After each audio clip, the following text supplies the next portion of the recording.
Showtime in 60 seconds.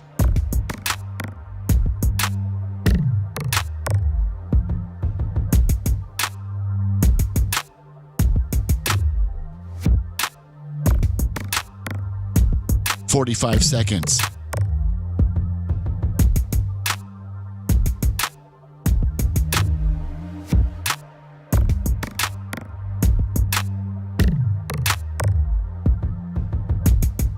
"30 seconds.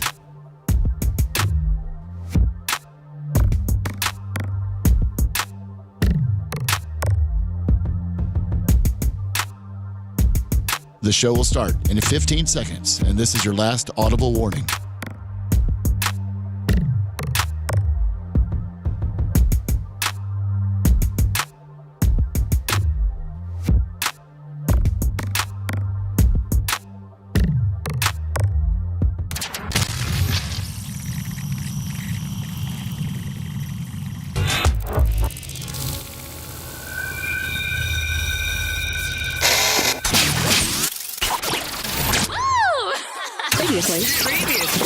Previously on the Bubba the Love Sponge show.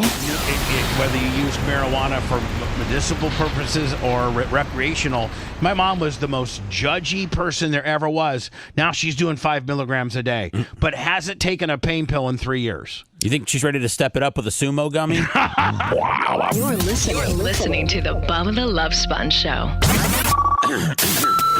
Broadcast rights for the Bubba the Love Sponge show have been granted to this station by the Bubba Radio Network and is intended solely for the enjoyment of our listening audience. Any rebroadcast, retransmission, or other use of this production without the express written consent of the Bubba Radio Network is prohibited.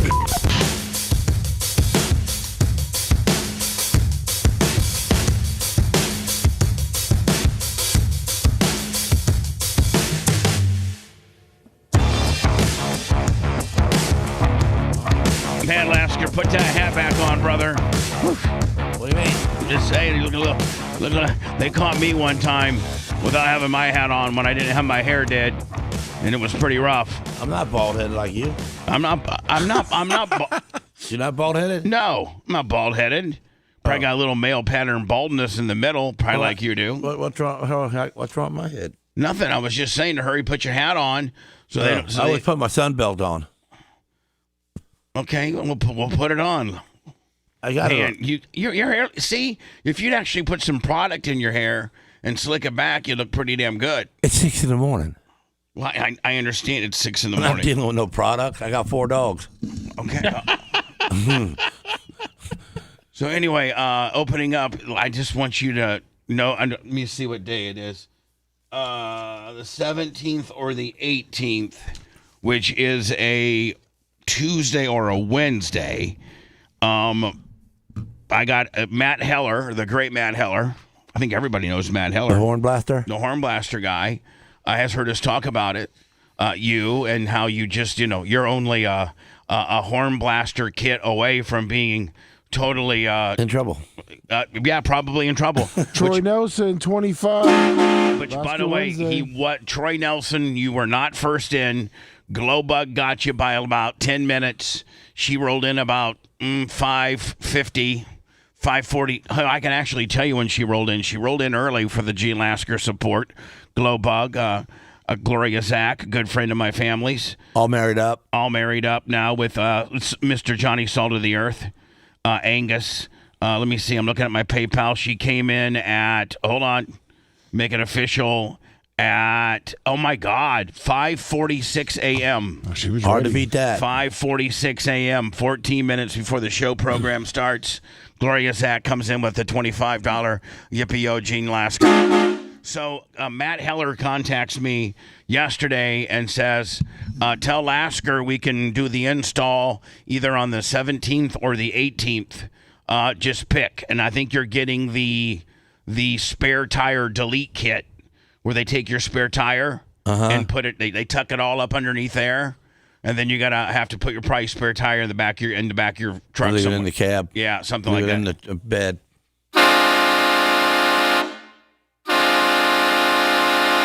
That's the one you're getting. I'm in trouble.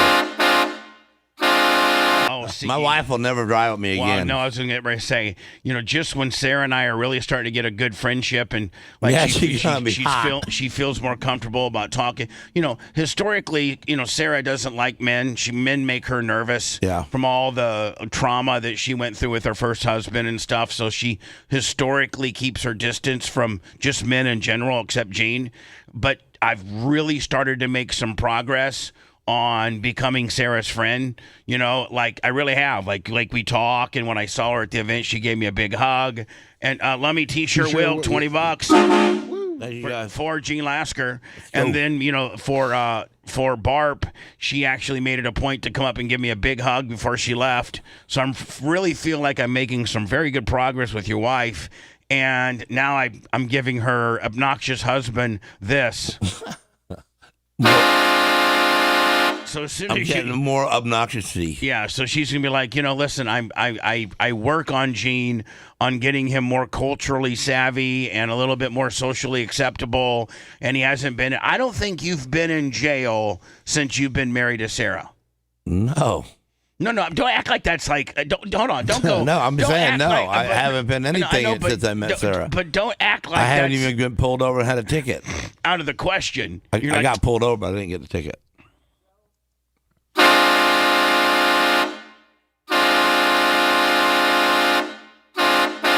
So the only thing that that Matt Heller asked for is that you shoot, maybe a video every couple weeks or so of you scaring people. Like the best thing is like when you're at an intersection and a kid's walking a bike across the intersection and you give them a.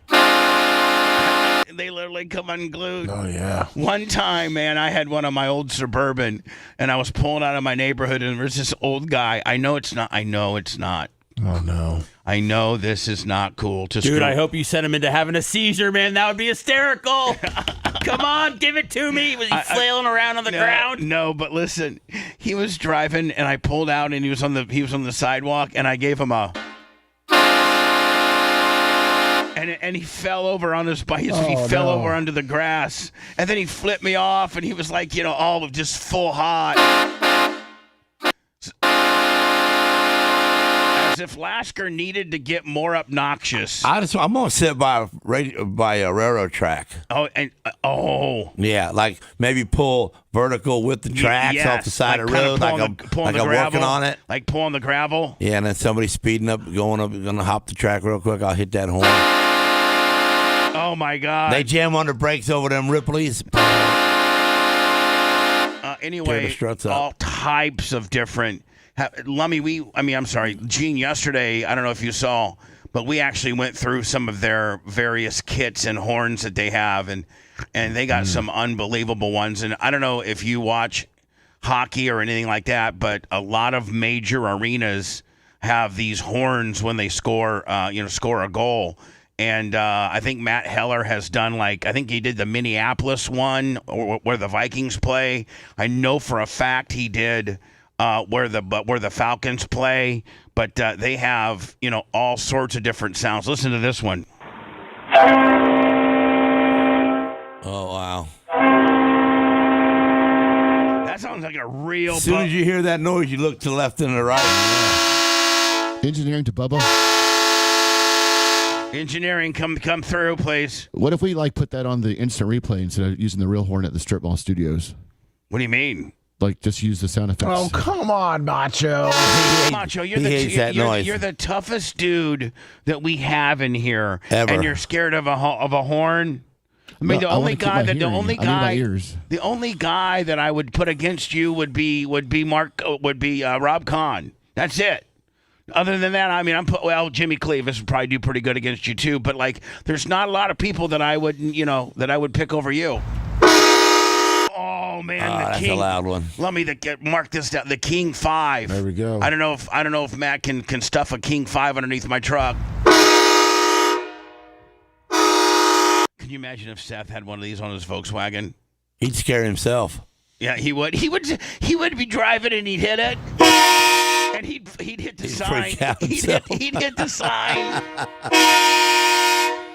So anyway, hornblasters.com. You can order them right there. Is there any promo code for Bubba? No. Iggy McGillicuddy's asking. I need to get a hold of Matt Heller, and when you put these in your carts, there's a Bubba promo code for maybe 10% off or something like that. So I'll send this air check to Matt Heller. Matt, can we do a Bubba promo code?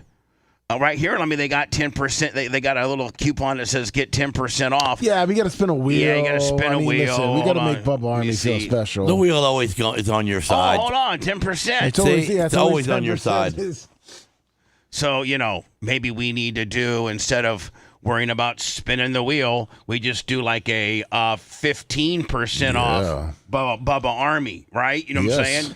Like, don't worry about spinning that wheel. Just type in Bubba on the promo code, and that gets you like 12.5 or 15%, a bigger number that's marked on the wheel. So anyway, Lasker, you tell me the 17th. The Tuesday, not on a Wednesday, not on my day. That'll work. All right, so you could probably drop it off Tuesday morning. Yep. Have one of your guys at the shop pick you up at the Horn, or just run it over there. Yeah. Have one of your guys pick you up. I'm thinking that it's only by the end of the day they'll have it ready, and you run over there and grab it, and then start creating some videos. Havoc. If you could. And then he said I'm letting you go first. He goes, you want to go first or I go, no, let Lasker get his first, and then I'll get mine. So I'm getting one as well. Thank you to Glowbug, PayPal, Venmo, Cash App. All at the Bubba Army. Lots of stuff happening since we've been back. Did you open up your bucked up? Yes, I'm getting bucked up. Getting bucked up too, and I got the rocket pop. That's what I got. I don't know what pop I got. I got Miami Vice. He's got the Miami Vice. He thinks he's Don Johnson over there. Man, I had this guy, Gene, that I did a podcast with. What's that? Vince Serrano? Yes. Vince Serrano. And you never traveled in the Hyde Park Cafe days when Corey owned the Hyde Park Cafe back in 99, 2000 when I was running hard. Yeah. This was like the number one Coke dealer in Tampa. And he made it to college to play basketball. And, he almost had a tougher life than you. He was born in Brooklyn, and his mom didn't want him. She was mean to him, and they moved all over the country, and finally she locked him out of the house at 9, and he had to try to make his own way at 9. Man, them stinking women up there, back in them days were mean, weren't they? Them New York bitches were mean. That's where were you born in New York? Yeah, Brooklyn, Greenpoint Avenue. That's where I hung out. Same part with this guy was. Yep. He eventually migrated to Tampa after getting 2 chicks knocked up and going to Iowa to play Division II ball, and then Puerto Rico. Then went to Puerto Rico for 6 to 7 months, and then came to Tampa and had never done cocaine before, but was at a party and they had cocaine. And this guy was like, hey, man, if you want to start selling this stuff, you can make some money. So he started selling like little 8 balls and things like that. Eventually he gets up to like a kilo a week.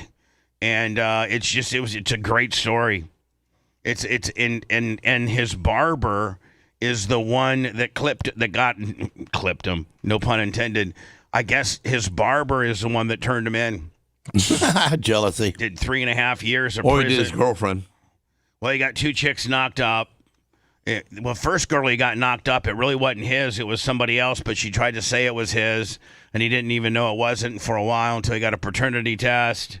So he was paying child support on that. Then he got so down, he was so down bottom of the barrel that he ended up working at McDonald's for a few days. And then he was sleeping on a park bench over there.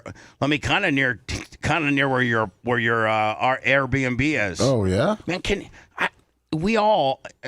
I don't know that any of us have been in such bad such bad low lives of lowest part of our life that I don't know that I've ever spent the night on a park bench. I know that we've all come in different shapes and sizes at our highest. No, you would know if you did, I think. Yeah, no, yeah, exactly. Yeah. I don't know that I how do you sleep on a park bench? It's difficult. You do it when you're drunk. You can. Have you been there? Have you done it before? Yeah, I did it outside the trop one night. You do it sitting up, Lummy, right? Oh, yeah. You're so drunk that you hit the first bench and then just rest. So you don't pass out. I got to think that apart. I got to think he slept on the raised bench. That's why it doesn't work there anymore. Yeah, exactly. If you would have slept on the city of St. Pete, you might still have a job at the Rays. But the Rays, like, man, we can't have drunken employees, actually on the Rays bench. I don't think that they're made for 6'6" men to actually lay down and stretch out. So what do you fall asleep standing, like passed sitting out? Straight up, and then you kind of just fold over, and your butt's still there, and you kind of like you've done this more than once. You got flexible, yeah. Then you didn't get your shoulder on there. Didn't you? Well, didn't at one of the barps, one of the first couple barps, barp 1, 2. He passed out there. No, I was Tuttle G watered him. What does that mean? Tuttle got some GHB and put it in his water. And didn't tell you? And didn't tell Lummy at all. He wonder he's still alive. And a couple people didn't tell Lummy ended up he should have walking. Tried that on me. He was trying to walk. I think you're trying to walk home. I was just trying to walk to my Uber. Walk to my Uber. Uber comes to you. Is this real? Why would Tuttle drug Lummy? Tuttle was in a different spot back then. He was like trying to pull pranks and ribs. He was trying to commit suicide. There was like 4 or 5 people that got that had a little fun time that night. And so listen to this. This is one of the reasons that led to Lummy's first divorce. Is that he passed out in a ditch just down the road a little bit and woke up like from here. Yes, down the road in a ditch. He was sleeping in a ditch. And his wife found out about it, and she kind of gave him the ultimatum: you need to quit the show, or why was the show making you drink? Well, the show wasn't too much pressure. You're hanging around those people that are going to date rape you. Yeah, so they weren't doing that at the fish market. So his wife, who never, you will admit, Lummy, she never liked me. And I can understand why, because at that point, you weren't a big hotshot executive producer on the air. You were bottom of the barrel, intern, doing stunts like Edward 40 Hands and pooping diapers. Did you get a butt grab before she went? No, I never met her. No. Okay. She hated me so much, Gene, that she boycotted all, station events. And Lummy had to come by himself. She hated something else because she didn't even know you. No. She hated the things I put him through. Oh, like he had to poop in a diaper one time. We had the Great American. Oh, he was a stunt character in the beginning. He was an intern. He was the bottom of the barrel. Right. Lummy, that just goes to show you if you stick with it, you can rise to the top. That's the American dream. He's like Bad Bunny. He was working at a grocery store. Yeah. Now he's headlining the Super Bowl halftime show. Right. Except more people like Lummy than Bad Bunny, I think. Oh yeah. So, Lummy Tuttle put GHB in his water. That's crazy. He passes out in a ditch. His wife has to come pick him up, and then she finally says, "I've had enough. Either you quit the show. The show's not healthy for you. Bubba makes you do really stupid stuff." And then let me remember the one time you had a meltdown and you were going to kill 25. Was you really? Damn, Big Dick was the main culprit. He was going to kill him. Everybody wanted to beat him up. And then I had to go in. I've tried to beat him up twice, but Bubba won't let me. I had to go into the green room and calm Lummy down. And he's like, "I will not work here anymore unless you fire one Big Dick. If you fire him, I will stay." I'm like, "Well, I can't fire him." He goes, "Well, I'll stay anyway. But anyway, I'm just telling you, I do not like him." How come you didn't listen to your wife, Lummy? Because he loved I wish you would have called me Yeah. back in them days. I'd have got Big Dick for you. Yeah.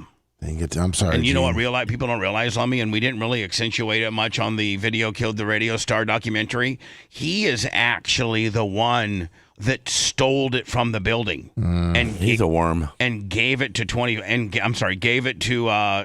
Spice Boy.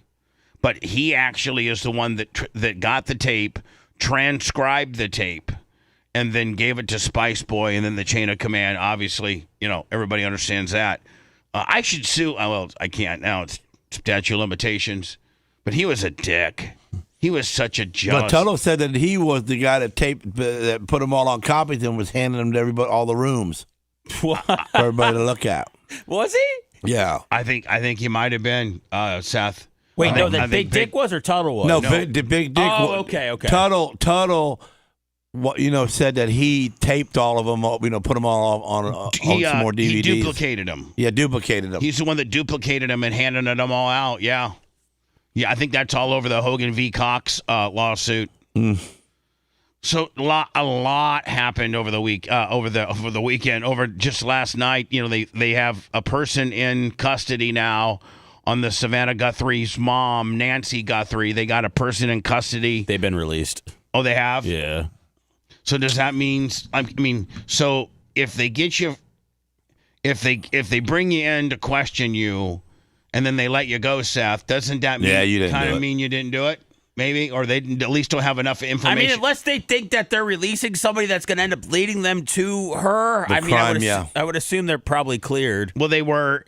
Now, they've had this, it's my understanding, and you can help me out, but they've had this video footage for a while, and they just released it to the public yesterday, but they've been sitting on it for a while. Well, apparently, from what I read, apparently it's a sort of recording, home recording system that I guess they are not paying for. So what it does is I guess it deletes everything every 3 hours because they're not signed up for a membership, but they were able to. Was that it? Is that it, Lummy? Yeah, the Ring camera. Yeah, and they were able, but they were able to kind of override it. Well, they've recovered so I don't know if they had it or they just were finally able to recover it. What I think Ring or Blink, they do keep it, but they don't let you have access to it unless you sign up for their monthly $12.99 monitoring service, which allows you to, or maybe it's more than that, allows you to go back and find stuff from a week ago.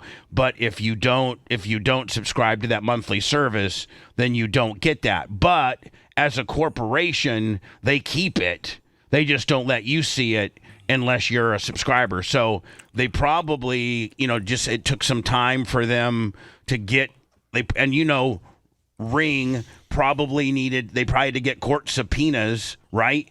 And Ring's just not going to hand that stuff over, and so the judicial system was probably involved where they had to subpoena Ring to say if on your hard drive you do have. You think Ring wouldn't just give up the footage of? Of course they would. I don't think they would. Just like Apple will not and I think they have to have a court order. But if a bad guy leaves his phone behind and the cops get it, Apple will not give you the opening device, the opening code.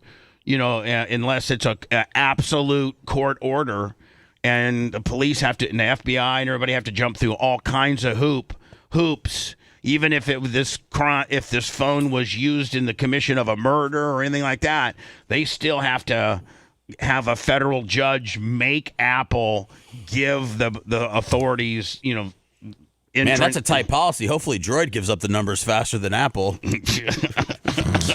So that now, Lummy, we're learning that Bad Bunny. I saw on X and I retweeted it a little bit. I was a little bit bored, so I got on X and it was showing the Bad Bunny people inside the stadium and their reaction to the Bad Bunny show.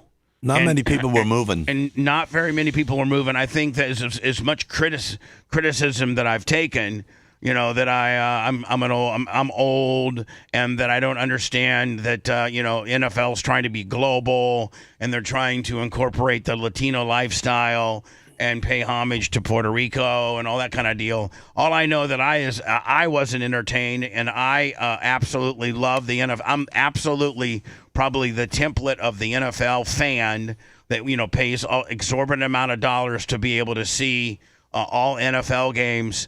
And but now on the other side of the fence, last year when they showed Kendrick Lamar, who I didn't necessarily enjoy that show either, but I enjoyed it far more than this one.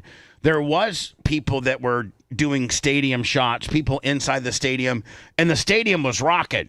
People were moving around. They were dancing. They knew the lyrics. They would finish his lines for him. A couple times he had a couple audience participation spots in his songs where he would sing, and then they would finish the last word. And in the Kendrick Lamar had people jumping. And, Bad Bunny, people just sat there because they didn't know. They just didn't know. And so which just goes to show you, when you watched it on TV, they had to pipe in huge amounts of audience sound effects because it sounded like the place was going crazy. And it really was quite dead. And people are calling for Roger Goodell's resignation for booking it. And now I guess, and here's the thing that before I go to words that I really wish I could find on the internet, and that is because I've heard through various sources like Glenn Beck and other reliable news sources that what Bad Bunny may have sang during the Super Bowl halftime, the words he may have used that we don't understand, were very dirty and very objectionable. And if translated to English, and had he sung them on English, sang them in English, it would have been a major problem. But I can't get anybody to verify that actually was broadcast on NBC, because I'm getting conflicting reports that they scrubbed that and they edited it and censored his objectionable lyrics, and that when people read the lyrics that are objectionable, those are from the songs that he sang, but they were not broadcast over the air. So I need somebody to actually, some Hispanic individual, or actually Puerto Rican, because I guess Puerto Rican has some slang terms outside of Spanish that are Spanish but are slang to Puerto Rico. I need a Puerto Rican, or find a video where a Puerto Rican actually watches on one screen, watches what was broadcast on NBC, and then says, okay, stops it and says, here's what he said.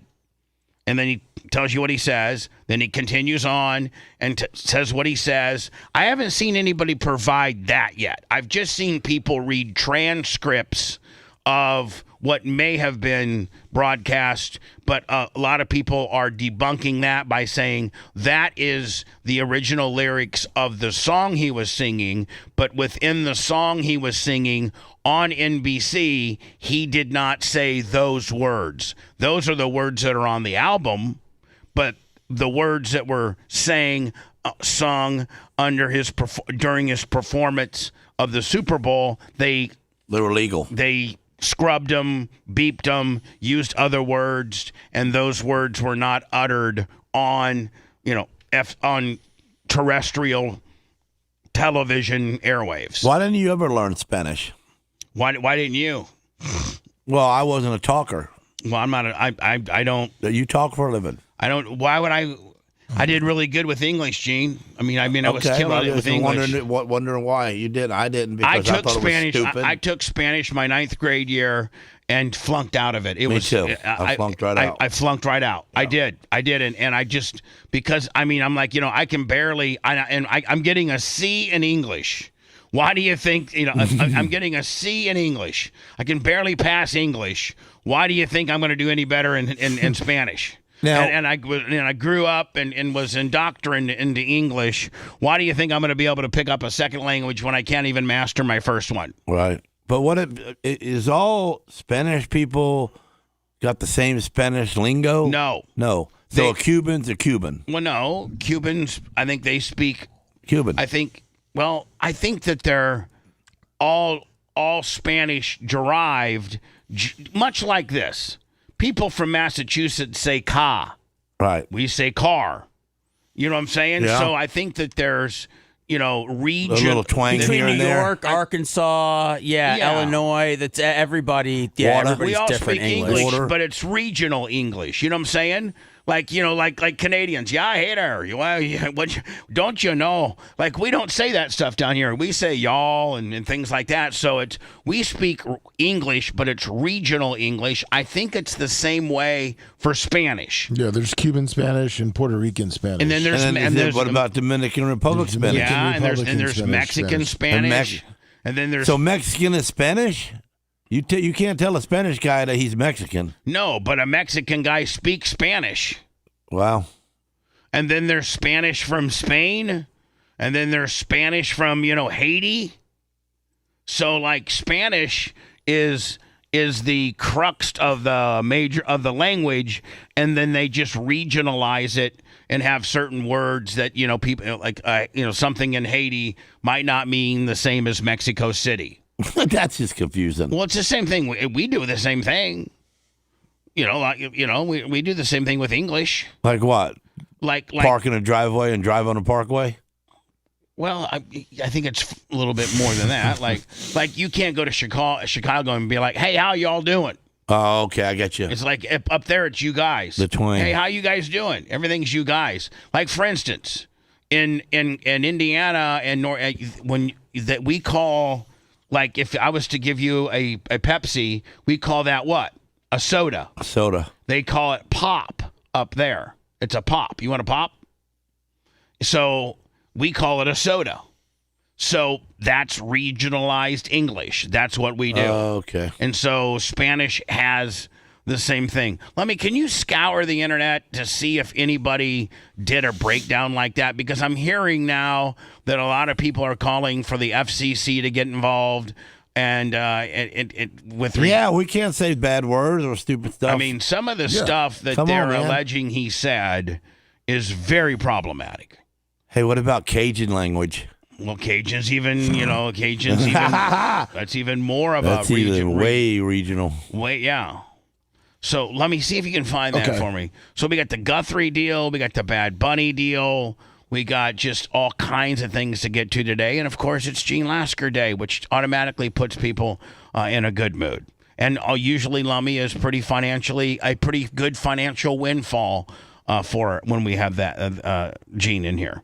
So let me see if you can find that. All right. I retweeted some stuff last night from our X account that I'll get to next. Want to listen to the show on demand and on the go? Enlist today at BubbaArmyHQ.com. Sign up and start listening. The Bubba the Love Sponge Show will be back after this.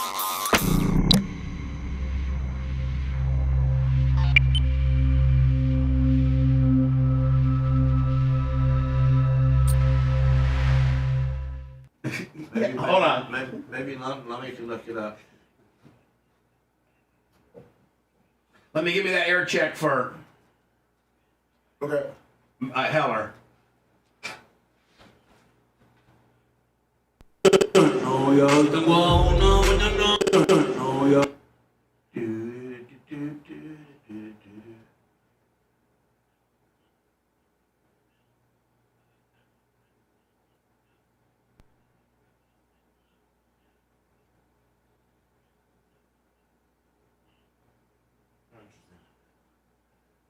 If you want to hold on to that, we'll be back in about 5 minutes. You want to hold on? He wants line one wants to talk about the Guthrie story. Wants to what? Talk about the Guthrie story. The Guthrie, the lady. New findings.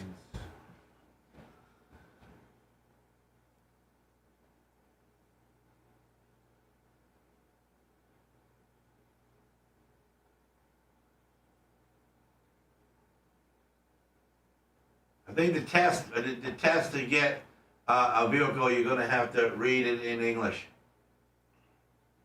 Tell Lummy to find that story for me. It looks like there's been a couple people that have checked the lyrics, and it looks like it was FCC compliant. It was? Yes. No, I have no idea why the rumble fee keeps freezing. Dirt Merchant, $10. $2 Willie. $2 Willie. Merchant.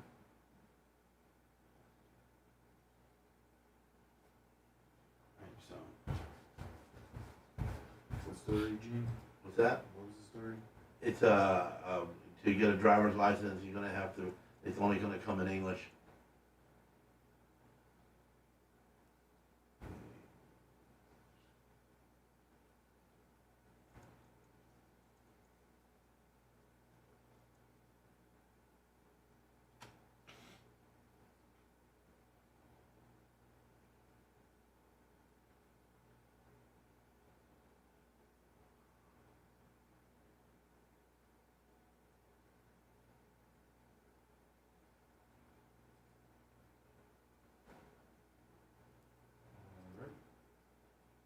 Any truth to it?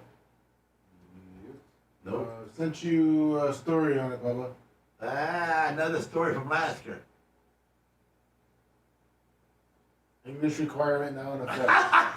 Check that out. Yeah.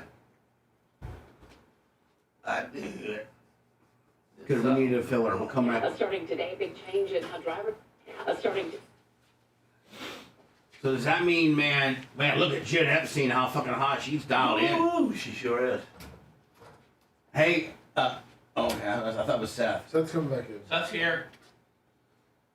Hello. Lasker's right. What happened? Oh, you gotta be English? You gotta speak English? I'm gonna open up the segment with that, then go into the X. I think I'm batting 1,000 on when I make a comment, I heard something, and we look it up, and you all laugh at me, but it's true. I don't think it's that far-fetched to have to speak English to get a license. I mean... It's going to be far-fetched for the people that don't know English. You know where this probably comes from, Seth? Remember the immigrant worker who couldn't read the sign. Couldn't read the signs. Oh, and yeah. And he killed... That's... Okay, yeah, that's... But he spoke English, didn't he? No, he couldn't read English. But the signs, I mean, like, the signs are... So I think that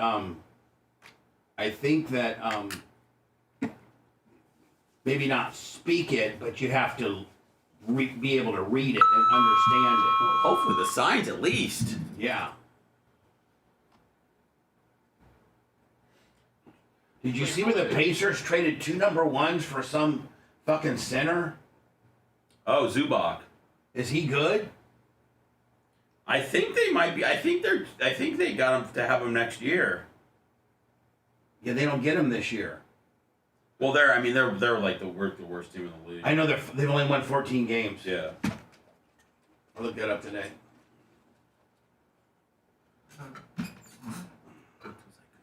Seth, do you ever think in your head when somebody asks you a question like Lummy or Bubba, hey, how is this center for the such and such guys, and they say a name, this is the first thing that pops up in your head, yeah, he was...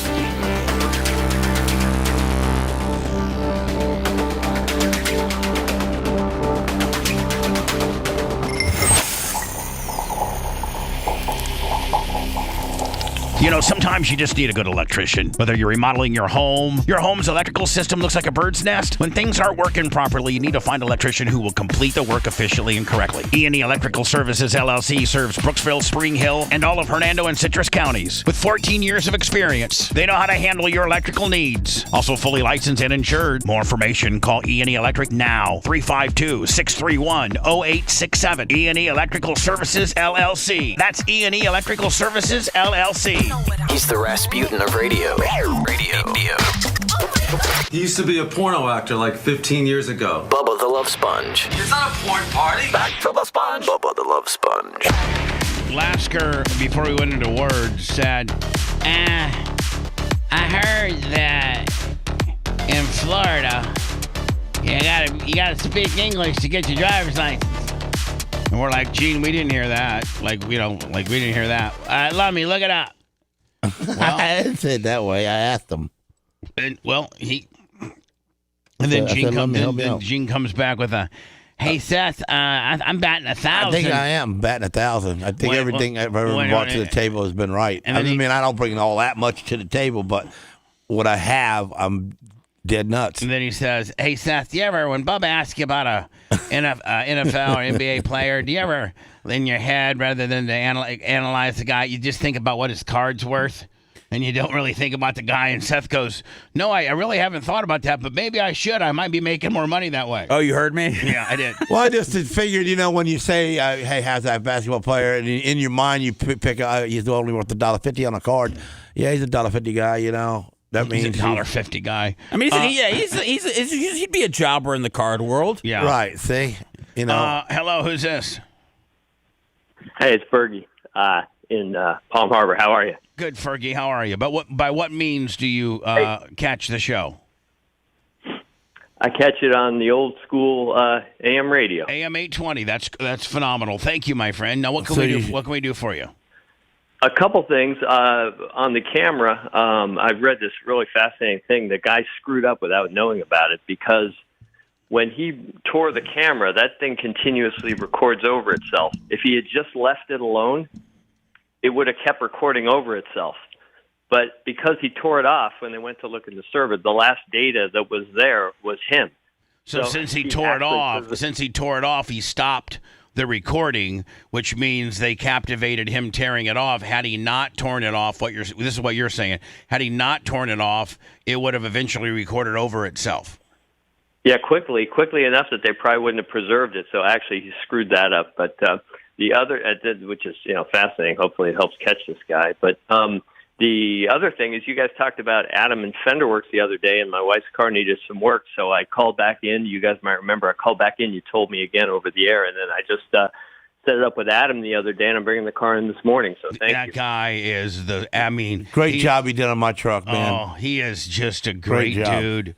He works with a lot of car dealerships when they bring cars in that need fixed. He does a lot of car dealerships, but. And obviously open to the public as well. And for you Bubba Army people out there that need any type of body work or anything like that, man. If Gene Lasker, who's a who's a prick and very critical of people that work on his truck, if Gene Lasker says this guy really did my truck right, I mean, he helped me with humanity. He helped me with humanity. He did, man. Because I'm just hating everybody that I have to pay to fix something, and they don't fix it right, and I pay. And you hate humanity, right? But Adam helped you like humanity, right? Because man, he got me back on track. He did what he said, and he said what he did. He did, yeah. He did a little bit more. Yeah, you know what I'm saying? He's a great dude, and isn't he jacked up or what? Yeah, he's not easy to look at. Don't let him scare you about his looks, because he's scary looking. Yeah, it looks like he just wants to jump right on you. It looks like he just wants to just beat the crap out of you. I know. I'll make sure I pay on time. Him and Macho do bodybuilding poses. Do they hook up together and work out together? Macho and him kind of do like bicep. You guys get together, just pose in front of each other. Well, of course they do. When you look like oil that, up and you start posing. That's right. You oil up and you pose. Like when Macho goes over there, he automatically has his shirt off, and then Adam takes his shirt off, and they start doing the most muscular crab and double biceps. Well, you see them, they got measuring tapes with them all the time, and they're not carpenters. And they're not carpenters. They got measuring tapes with them, and they're not carpenters. Hey, bud, well, listen, thank you for, one, doing business with a hardcore Bubba Army supporter, and two, thank you for, listening and watching the show. And thanks to Adam from Fenderworks, that's at one shape or a time or another helped. He's actually painting the merch cricks. I think it's what year is it? I think it's a 90s. I think she's got a 96 F350 Gene 7.3. No, it's a good truck that she bought. And on Great. Facebook, and he's repainting it. So, hey, bud, awesome. Well, appreciate your thanks, call. Guys. Thank you. Thank you. Man, so Lasker says, before we end the last segment, hey, I think in Florida, you got to speak English to get your driver's license. I'm like, no, you don't have to. Lummy looks it up. Two things. One, I think Gene's is correct. But two, Seth, I know that you don't really fret over a lot of television anchor people, but you always have been a big Jen Epstein fan. And wow, she's kind of gone to the brunette look now. I've not seen her since she's gone to the brunette look. She's on the same shelf that we hunt on. She looks great. Does she not look great? Wow. Yeah, once you start finding out about people, though, then the looks kind of fade a little. But I'm still a big Laura Moody fan. Oh, okay. I'm not a Laura Moody fan after what I found out about her. Well, let's see who she looks like, being you guys got a little contest going on. Beans. Yeah. I'm pulling for the right, and I never heard Seth say anybody looked good. Starting today, a big change. That's true. Seth doesn't put anybody over looking good. Right. Starting today, a big change in how driver's license exams are administered in Florida. Put up with her They're voice. now officially English only, with no translations provided. Wow. I cannot look at that guy without thinking of him peeing on the side of the road. Oh, yeah, with the parking garage? Parking garage. Rested in, yeah. Yeah, and he didn't get any heat for that. Didn't lose his job, nothing. I think he had, wasn't he on coke, too? Oh, he's best buddies with Chronister. Our Kelly Cowan joins us now with more on the new rule and the reaction it is receiving. Kelly, good morning. Good morning to you. What happened to Jen Epstein? They had her on the... Yeah, and this applies to commercial and non-commercial licenses. It applies to all DMV locations throughout the state, as well as third-party providers of those tests and all parts of the test. So you have the exam with the fill-in-the-bubble type answers, and you also have the driver's test that involves you sitting with an instructor and kind of going through different maneuvers that you'll be able to need to be. I mean, so they're going to get you one way or the other, man. If you can, if you're going to have to understand and comprehend and read English when you take the written test, and then you're going to have to be able to listen to English commands as you're sitting with the guy that you do your driving portion with, as he gives you English commands. Able to do. So I don't know that any non-speaking English people are going to be able to slip through the cracks here. I think they got you covered both ways here. So everything will have to be in English moving forward. Prior to today, non-commercial driver's license exams were available in multiple languages, and commercial license exams could be done in either English or Spanish. So this is a big change. In fact, here in Hillsborough County, more than 5,000 people, some 37% of those who took their driver's license skills test last year, did so in a foreign language. 37% of Hillsborough County took the test in some form of a language outside of English. That's a lot. That's a lot. And those in favor of the new policy change, it is. I mean, and people and the left and the hardcore libertards are out there be like, well, that's not fair. Well, it kind of is, in the fact that like all signs are in a particular language, and if you can't understand those signs, you can't safely drive. You can't. You have to understand street signs. You have to be able to read them. Construction zone.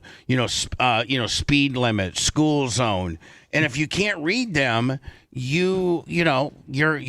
But it's also the morons that can't read the street sign where it's street they want to turn on. So as they're slowing down to look up at it and try to spell it out, they're jamming up the traffic.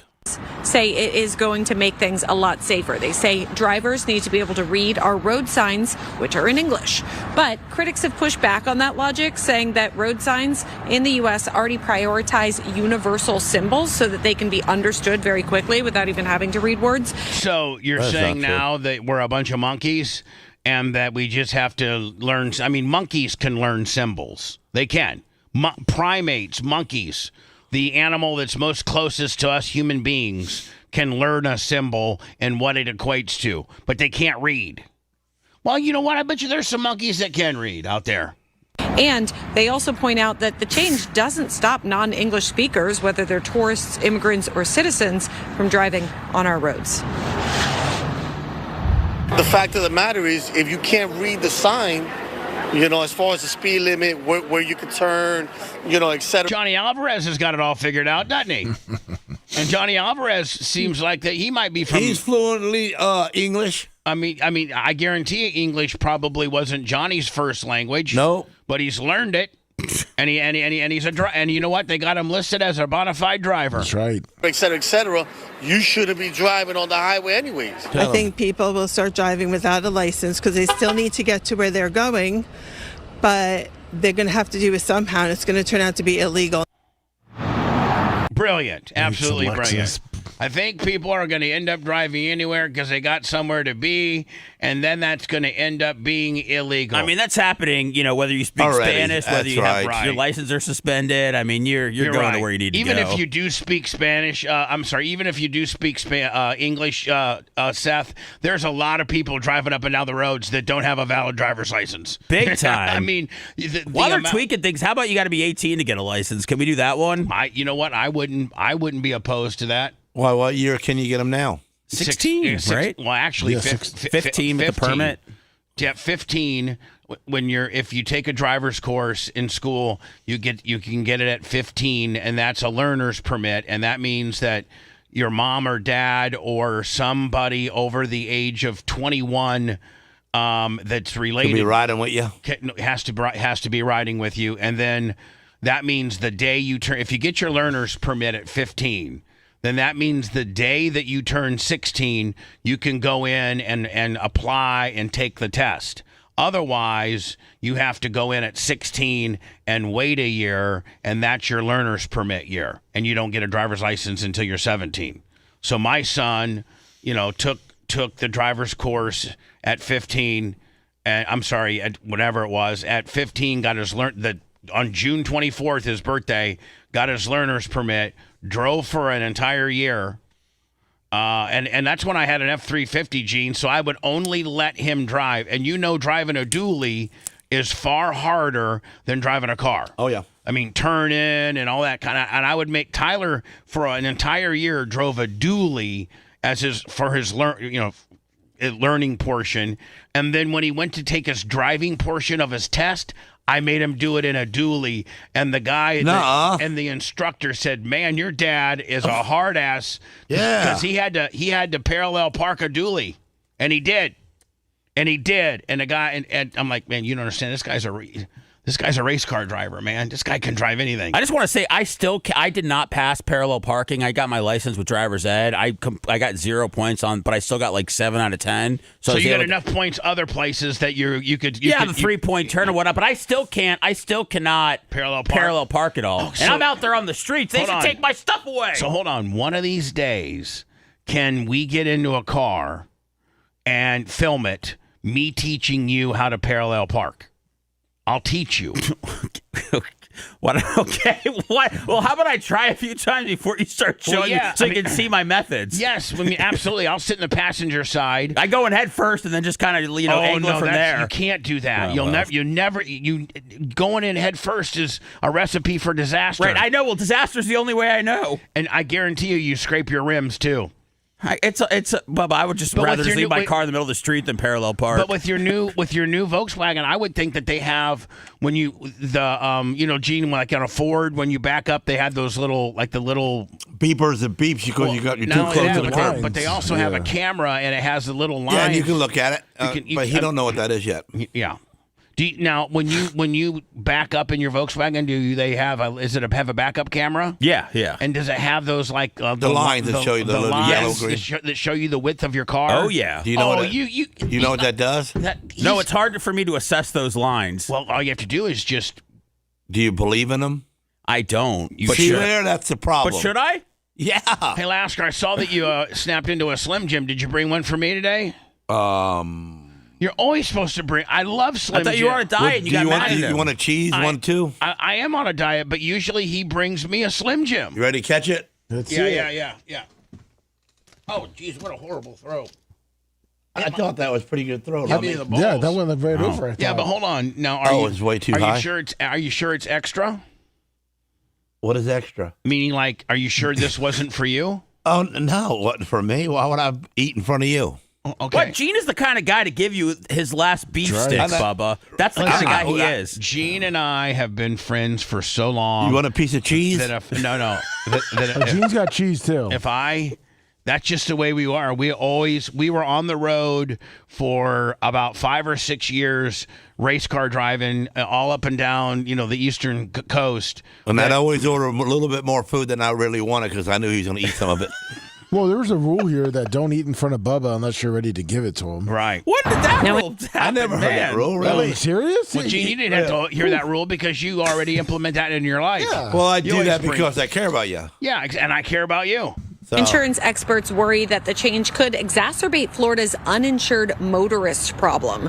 No, people in Florida should realize that maybe now the person driving the car that hit you is a licensed driver. Yeah. Bubba, what would freak you out more? Somebody driving that doesn't speak Spanish, but maybe has an understanding of doesn't speak English. Does speak English, right? Or an 87-year-old lady behind the wheel. Oh, the 87-year-old lady doesn't scare me at all. 2 reasons. Oh, really? Two reasons. She just pisses you off. No, two reasons. One, she understands she can read the signs. 2, her only thing that she's probably guilty of is going probably 20 miles an hour a little slower. And then 3, here's the one good thing.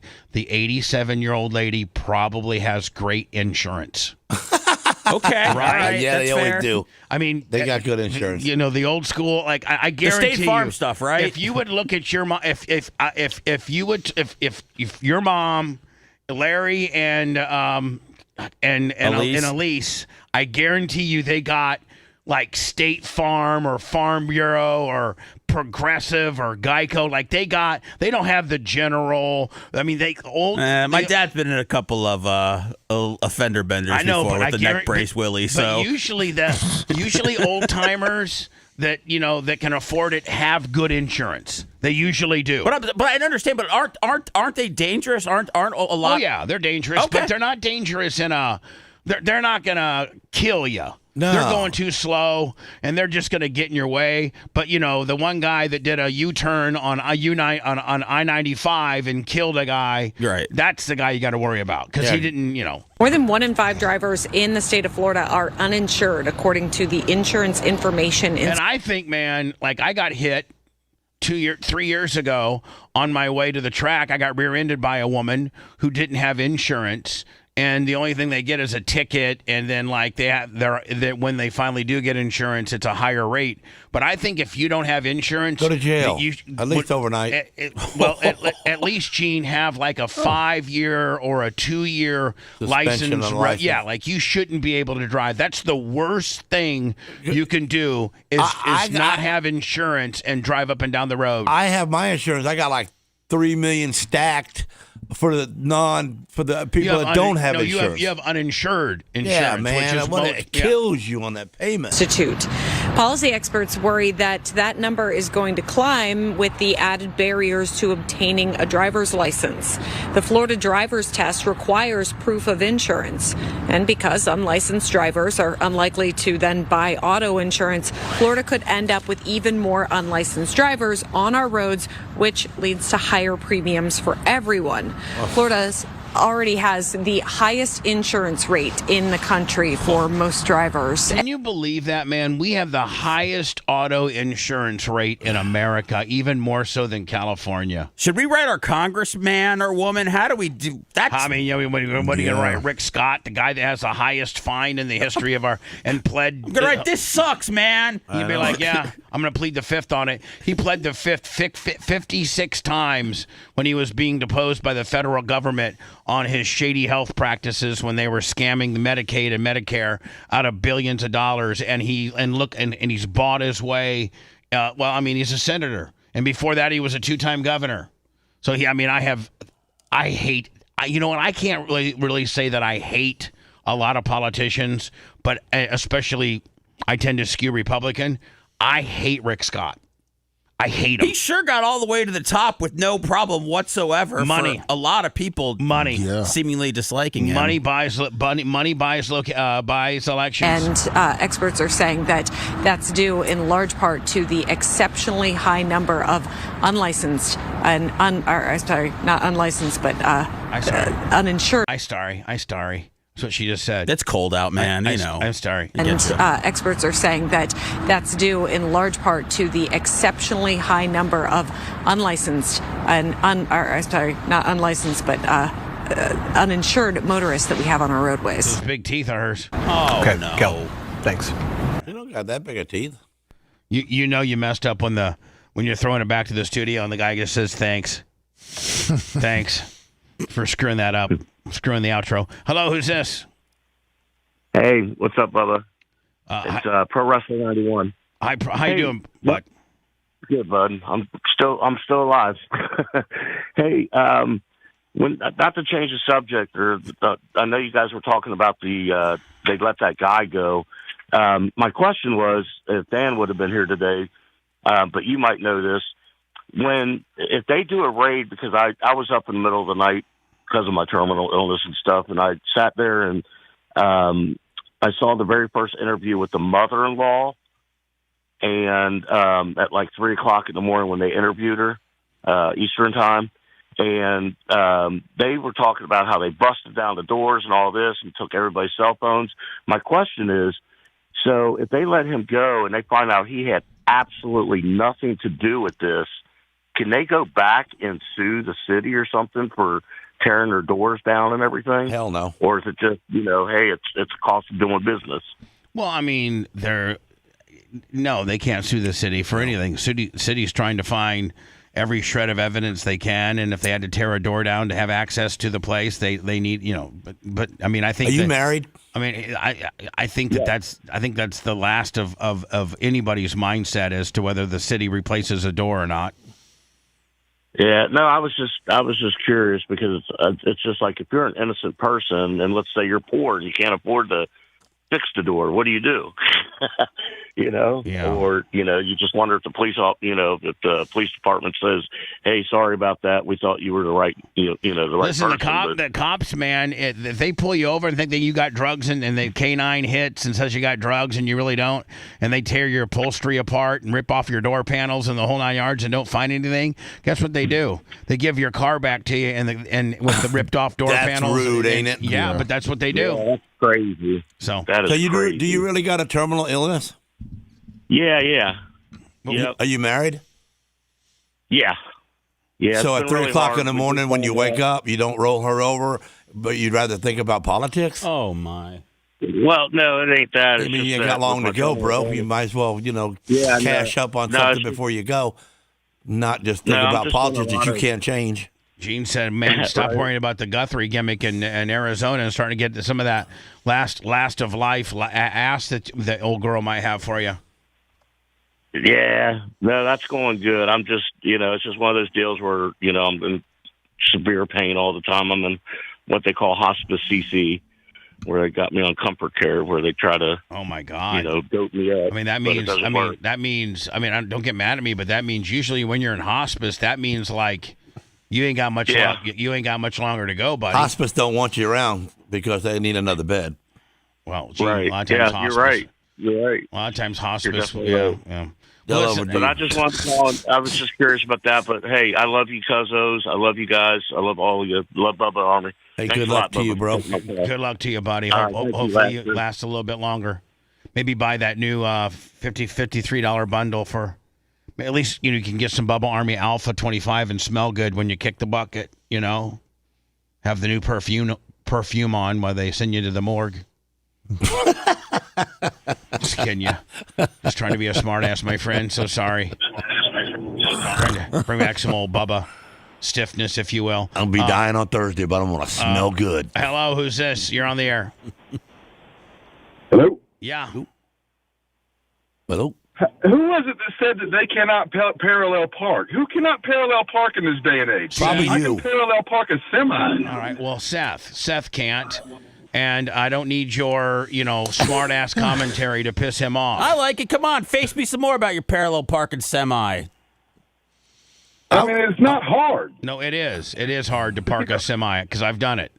It's what you're talking about. What your skill set is and what his skill set is completely different. Parallel. It's parking, got a lot to do with your equilibrium, too. Yeah, it has a lot If to your do. equilibrium ain't as good when you turn your head, it's hard for you to do that we because you didn't- don't. we didn't open the phone lines up for you to call in and brag and be a real dick. I like it. I like when real men call up. Yeah, well, I just got rid of them. I don't have time for them. I need to get into this commercial stop set. I got that Slim Jim that's looking right at me, man. yeah. That needs consumed. Hello. Hey, to answer, I don't know the sick guy's name. I can't remember his name. The guy that just called in about asking about suing the city or whatever. Yeah. Pro Wrestler 91. I'm not. Who is it? I'm sorry. Pro Wrestler 91. Okay. I'm not sure as far as suing the city, but I have worked years ago. I worked as an insurance adjuster, and we had a SWAT go into a house, and they had flashbangs, and they threw a bunch of these flashbangs in every room and burned the walls and the carpet, and you had to file a claim. So they bust your door in, you may have to file a claim. I can't recall. I mean, this was probably 10 or 15 years ago. I can't recall if we turned over like the estimate to the sheriff's department or what. I don't remember. But when they do damage, you file a claim with your insurance. With your insurance, not theirs. Right. Correct. Yeah. They can then turn around, and it's called subrogation, but I don't know if you subro against the sheriff's department or who. Like I said, I don't remember the process after we prep the estimate. Yeah, but here's what sucks: is then potentially you got a claim on, you got a claim on your insurance, which could potentially make your rates go up, and it's something that you didn't necessarily do. So you would think that the agency would have to be somewhat responsible for it. That way, you would have to file an insurance claim on your insurance, which is going to make your insurance. They adjust your claim. They adjust your rates by how many claims you have. Well, that might be, and again, that might be part of the sub-row, because you're then turning around, the insurance company's then turning around and saying, listen, here's your check to repair your home. However, now we're turning around and going after the sheriff's department to recoup the money for the damages they just created. So I don't know if it would actually hurt you. I'm not certain of that. That's the underwriting side. But when a entity causes damage, to your home, you file a claim. All right, my man. I appreciate your insight. Thank you. Yes, sir. Let me, when we return, we'll finally get to my X tweetings from last night. This is all about the Bad Bunny performance. It's now been brought to my attention that indeed, Lummy, you confirmed that the lyrics that were sang or sung on terrestrial television airwaves, NBC, were not objectionable, or the lyrics that are on his albums, they had scrubbed or censored them, the ones that actually aired on television. Yes. And so I can get rid of this one or this story. Florida Congressman Buddy Fine is calling for FCC action against Bad Bunny over alleged explicit lyrics during the Super Bowl halftime show. I did see them also, saying that there was a lot of crotch grabbing and dry humping and men on men scenes and things like that. That on the camera or in the stands. And no, on TV. On TV, there was a lot of grinding and sexual simulations and things like that. Not that I care. I don't really care. I don't care. So, but did you see where I think, the reports were that this was 39%. There was a 39% drop off on viewership when Bad Bunny came on. Yeah. 30 as compared to last year's. Where it grew, I think it did. I mean, is anybody going to admit or finally be honest that this sucked? Like this wasn't what they probably intended? Like it was horrible. I mean, you said the majority of people feel the same way you do. So I mean, who else do you want to admit if the majority of people didn't like Bad Bunny? Well, then you've got everybody on your side. There's conflicting reports from different various. A lot of people are saying that's a huge success, and it was a tribute to Puerto Rico, and the place was jumping and what have you. So they gained 5 more people. Well, I don't know. I would hope this. And it wasn't inclusive because, much like what Megyn Kelly said yesterday, inclusiveness would be so that most people, almost everybody that watch it, could have something in common with it and understand it and be united in whatever message and whatever artist performed. Whatever series of artists it would take to unify us all, then that would be a successful unification of said. Did you and Sarah read the same thing out of a magazine somewhere? Because she said the same thing Sunday to me and Coben. Because we didn't watch it. We turned over to Kid Rock. And by the time we turned back to check on the Bunny, he was already off, and they were playing football. So I'm not a big fan of the Turning Point one either. I think quite frankly, I think they both sucked. And I think Did you like Kid Rock, Gene? Yeah, I like Kid Rock, but I caught him lip syncing. Right. That made me mad. That wasn't one of his best performances. No, it wasn't one of his best performances. And you could tell when he was lip syncing, he's not used to doing it because he was hiding behind that hat and all that baloney. Yeah, we'll get into that. But we did Bad Bunny on our own. If you liked that segment, then you'll definitely like the new redesigned BubbaArmyHQ.com. We'll be back to the Bubba the Love Sponge show after this.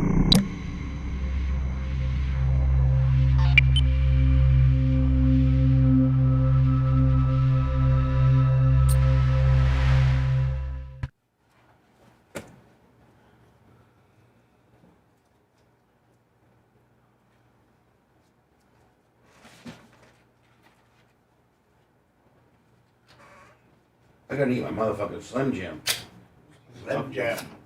I know Kid Rock says drop your boyfriend and drop out of high school.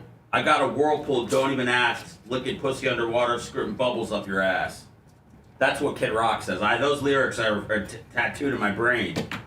He said that out loud? It's from his earlier work, yeah.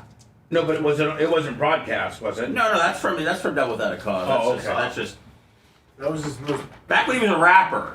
So you tell. So what am I seeing right there?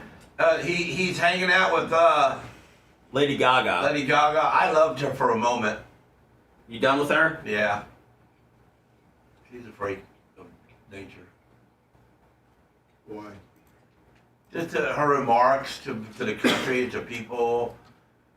You know. I mean, back in the day, she loved animals better than she loved people. And then now, you know, the people who ain't nothing, who don't even buy her albums or even listen to her music, she loves them more than she loves us. Than pay.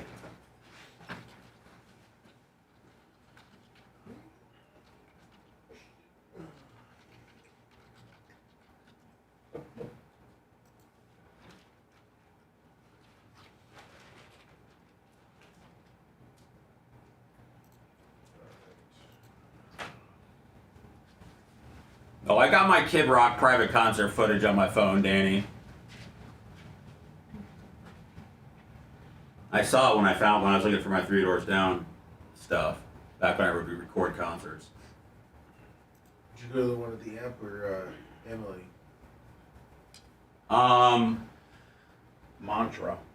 How long did the 3 Doors Down dude know that he was going to die? Had he had cancer a long time? He came out, I think, like in May last year and said that he had stage 4.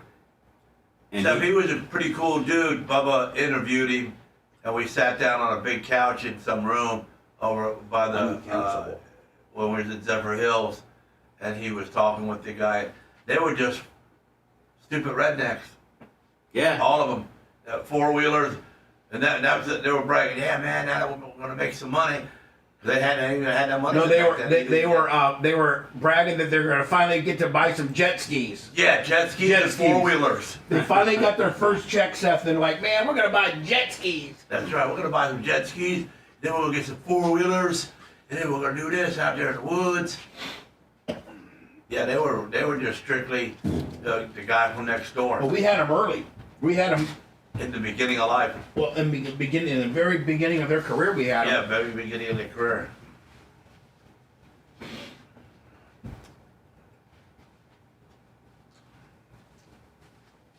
So I'm standing in the back, and they're standing in the back, and Bubba's out front talking to the crowd and bringing them on stage, you know, and introducing this is going to be the biggest guys from here on in, and you know, pumping them up. And he says it, and I look over to the right of me, and I look at the dude. I go, "That's your cue to go out on the stage, dude. He just called your name." That was funny as hell. Hey, that's your cue, bro. Go. Time to go.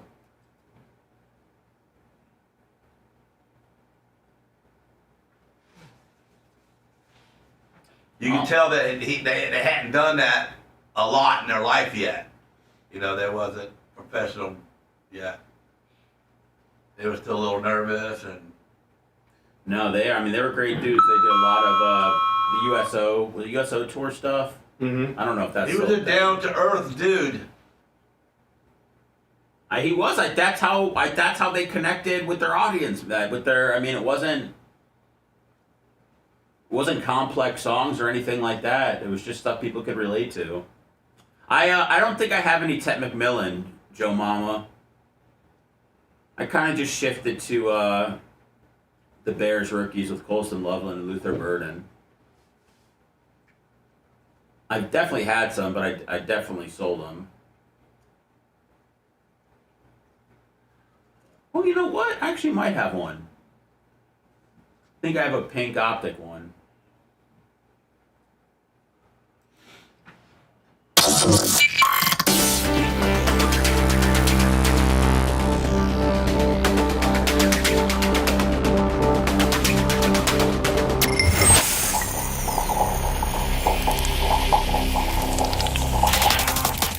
The Bubba the Love Sponge Show. Listener supported via PayPal, Venmo, and Cash App. All at the Bubba Army. Now returns.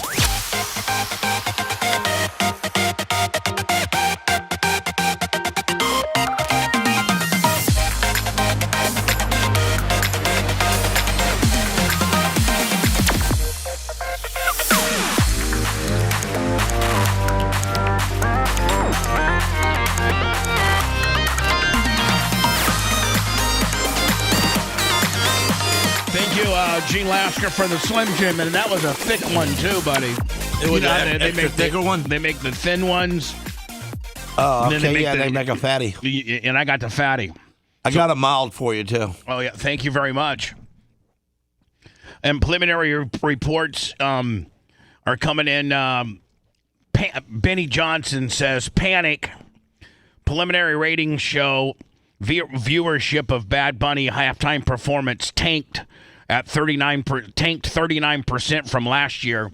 I think last year there was, as critical as I was of Kendrick Lamar's performance, his performance, I think, was the highest rated or most, maybe not highest rated. It was the highest rated halftime show ever. Yes. And then I was going to say, I didn't know if it was highest rated, but I know it was the most viewed. So now it seems that it's both. Yeah, 133.5 million for Kendrick. So Kendrick was the highest rated and most viewed Super Bowl halftime show in the history of them doing it. That was last year.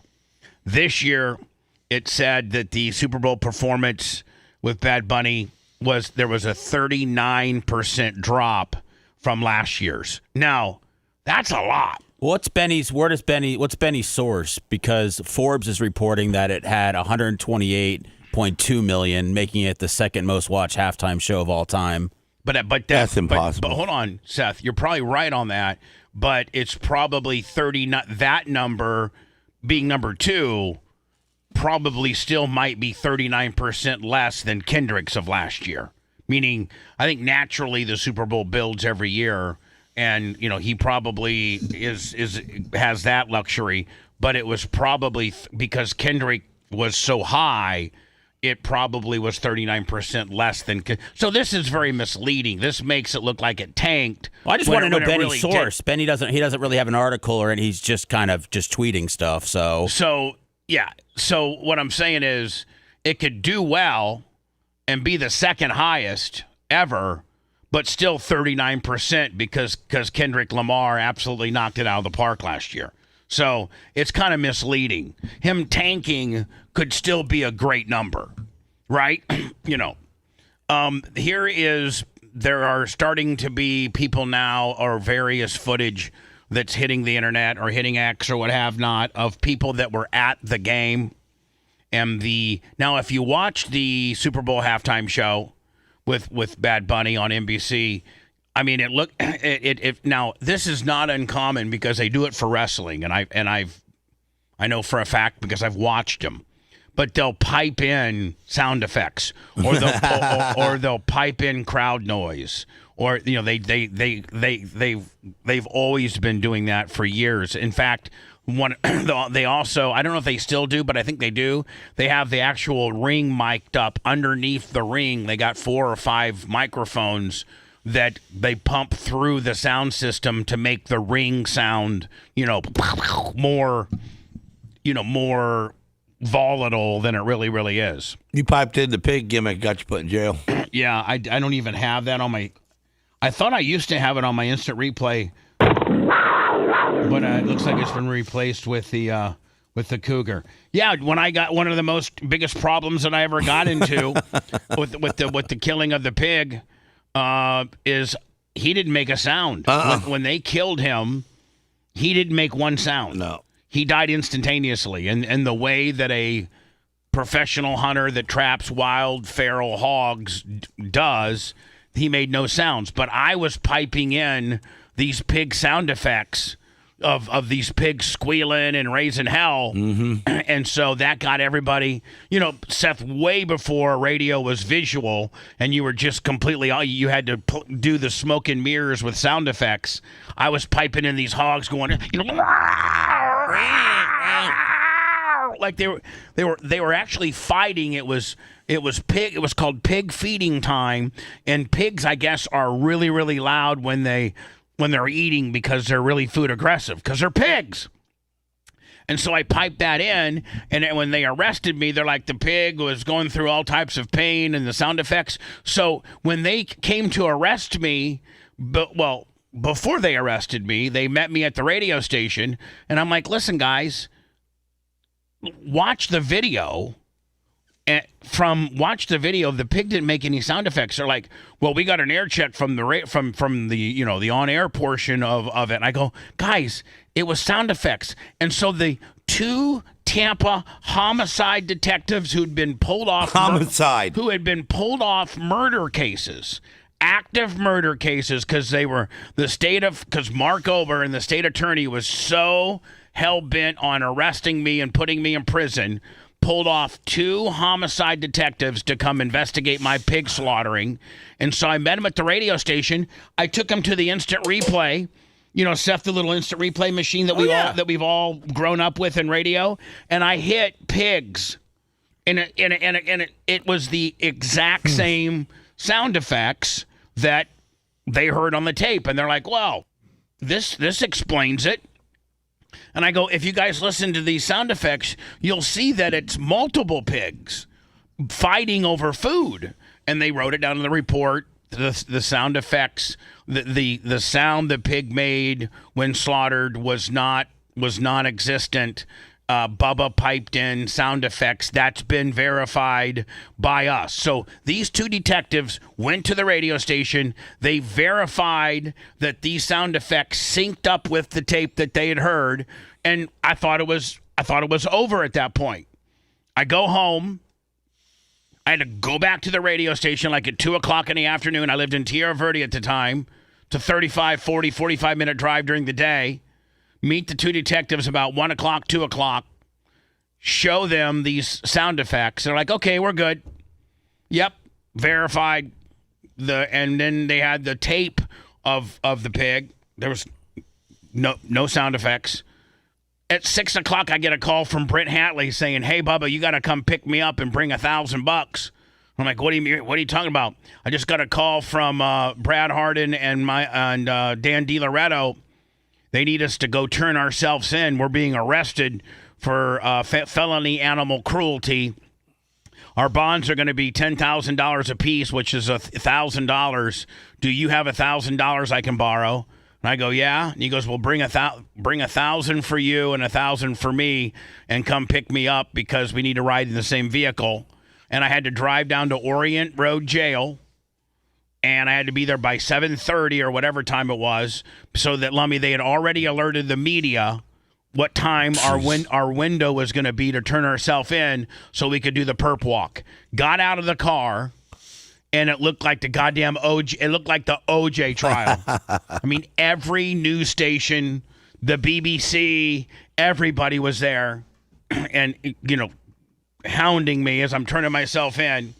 The last person I talked to was Hogan. And Hogan goes, hey, brother. Well, I tell Hogan, first of all, that I'm going to jail and that I need him. He said, I'm not going to be anywhere near that place, brother. Meanwhile, Gene Lasker would have been there for me. Oh, yeah. So, and brought me the money if I needed it. So Hogan goes, and this was when I was in a little bit better shape. Hogan said, and I've always had, even though I'm fat now, and I'm not trying to play like I have good arms right now in today's world, but back in the day, I always had pretty good arms. Like my arms and my calves are kind of my best attributes when I'm not a fat ass and I'm in shape. So my arms were pretty good back then. He goes, wear a sleeveless shirt and do a whole bunch of push-ups and rubber band gym it. So I had Brent drive, and I was doing the rubber band gym in the passenger side, so my arms looked good. What was that advice for? Like, what was that? So you look good when you're in your picture. Oh, okay, all right. Like when they're walking you in, you look like you got some decent sized arms on you. Yeah. So aesthetically, I see. Yeah. Oh, it had nothing to do with the legal statute at all. It had everything to do with promotions. Hogan could care less whether I was, Could you imagine if you called your lawyer? He's like, "All right, start doing push-ups, brother." I don't want to know anything about the case. Just start doing push-ups. So then Hogan goes, now listen, brother, you're only going to be in there a little bit. So when you're in there, lean against the wall and kind of like do push-ups and just kind of pump that chest up because as many people that were there to watch you walk in is going to be there when you walk out too. I'm like, okay. So they process us. They take a picture. They end up printing like 54 of my mug shots that I end up signing for all the deputies. Those guys got in trouble, by the way, too. Did they? Yeah, David G. I guess if you're a celebrity and you sign your mug shot. So yeah, they got in trouble. So and Gene, you know this back in the day when they would arrest you, they'd give you a hepatitis B shot if you had to go into general pop. So I'm sitting and getting processed before I get fingerprinted, and the guys fill my paperwork out, and he goes like, listen, I'm not going to give you a shot because you're not going to be here very long. So he goes, all they do is count my, these hepatitis B shots were preloaded in these syringes. So it was a disposable deal. So he just took the syringe, shot the juice into the garbage can, and then put the syringe to the side as if he'd administered it to me. And then they're like, okay, you guys are going to be out in about 10 minutes. So I just started doing push-ups against the wall so my arms looked bigger. Listened. And that was it. So I don't know how we got onto that topic. The sound effects. But could I because the numbers for the halftime show? Yes, you got them. Benny Johnson got his and what the actual number is. The actual Super Bowl numbers by the Nielsen report was down 2.19% from last year's game.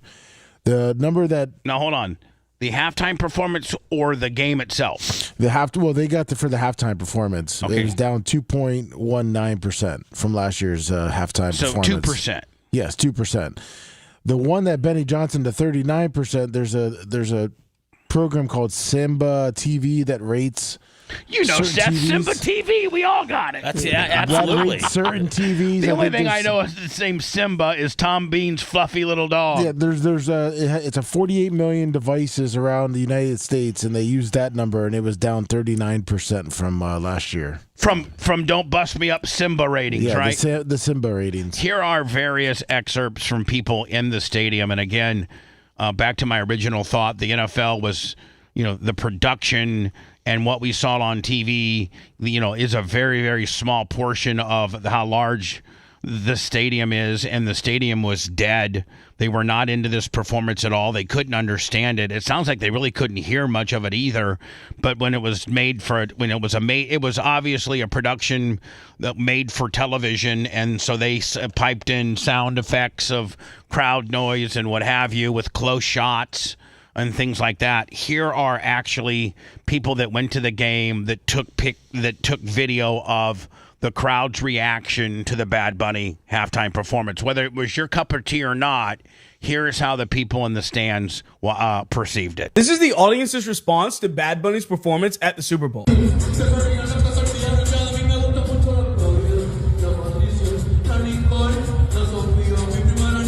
Damn, only 2 hoes that whole. Oh, there's 3 hoes.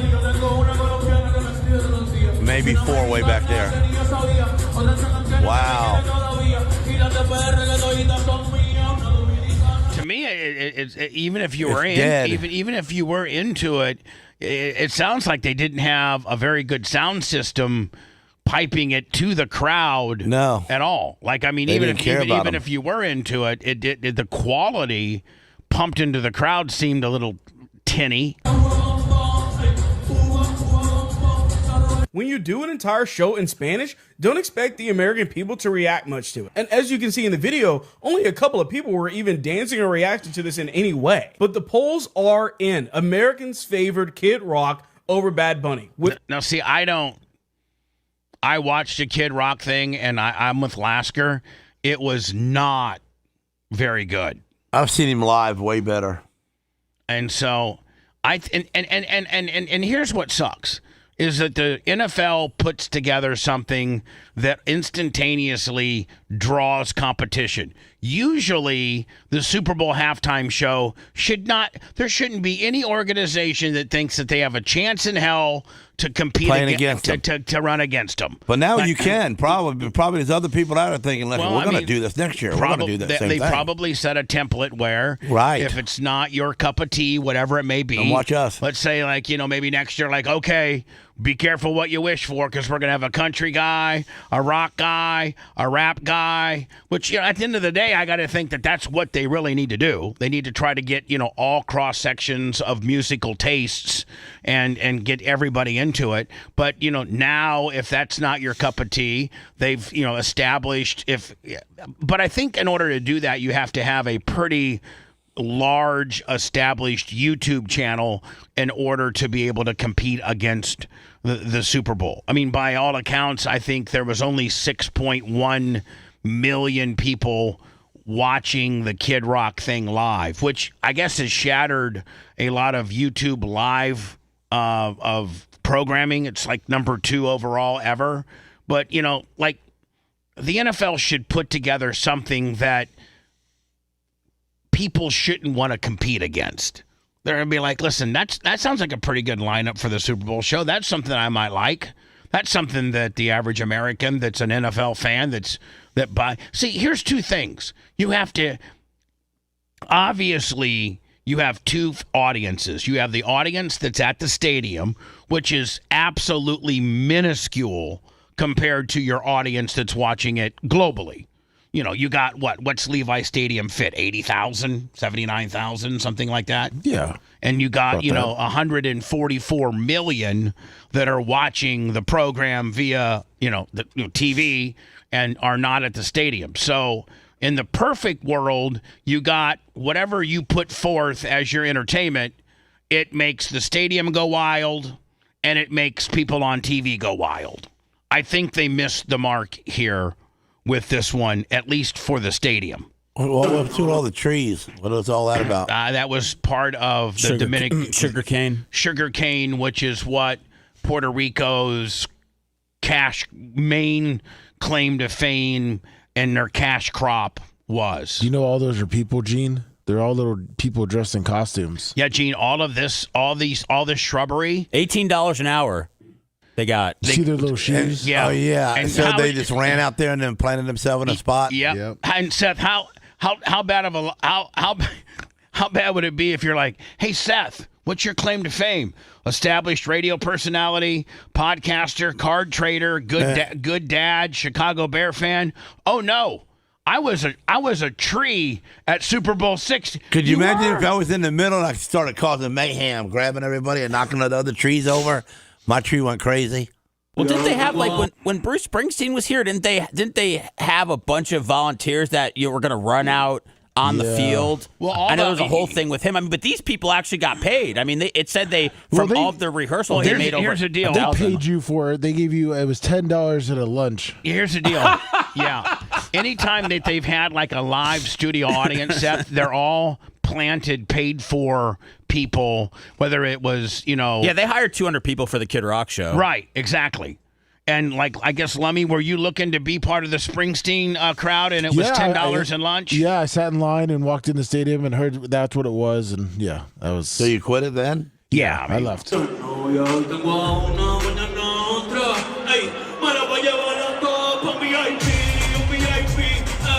Man, I wish I could have known ahead of time. I would have been a tree. And then mowed him over. Or just the tree got him. Or wow. Mow him all over, Gene, then start running to the other end zone. Yeah. And act like you're doing a touchdown. You know what I'm saying?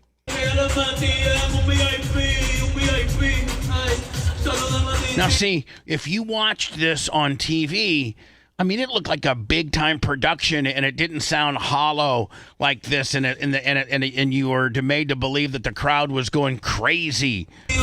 But this, I mean, it was dead.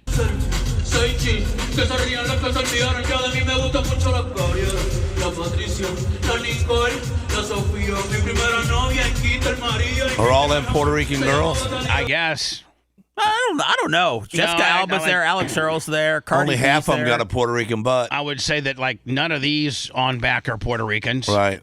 I would say that girl's a Puerto Rican. Yeah, the third one back is. I mean, thick booty Latinos are nice. Till you talk to them. What happens when you talk to them? Don't understand them. Oh. People are making fun of Jessica Alba. She's in the jeans for how she was dancing. Oh, right here. Yeah, saying she was a little stiff. Is that her right there? Yeah, it's just that's Alba. What did she do? Oh yeah, well, it looks like she pretty much just moved her knees. Right? I mean, Seth. I mean, I'm not. Listen, I don't want to make fun of it. I can't move or anything, but it looks like she's just unsure of. She sees everybody moving around. She's staring at everybody like to try to copy them. It feels like she doesn't know what she's doing. Like they didn't specifically say, "Hey, Jessica, like move it a little bit." Like just don't knee knock yourself, but try to, She's a white girl. And to me, Seth, it looks like she's now kind of like migrating to the back part. Yeah. Hiding out.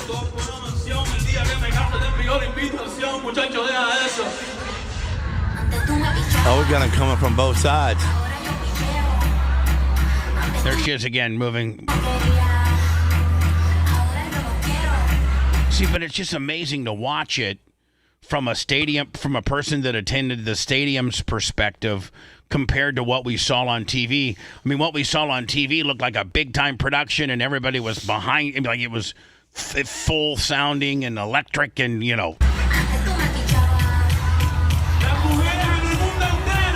So what is that house supposed to be? Sugar cane light? I don't know. Where they put all the There's a lot of stuff there. They got married. There was a bodega. They were showing guys playing dominoes. It was going through a story. That's just a great game, ain't it? So autograph Travis, $62. Thanks, Travis. Thank you, Travis. Need some more PayPal. Amber Rucker, 25. All right. Amber Rucker, 25. Nice. Some female dollars. Thank you, Amber Rucker. Yeah, nice.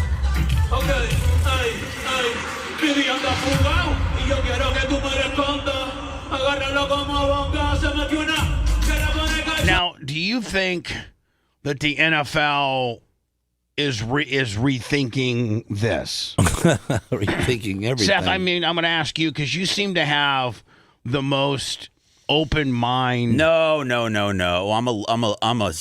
a stupid liberal that loves illegals. That's not what I am asking.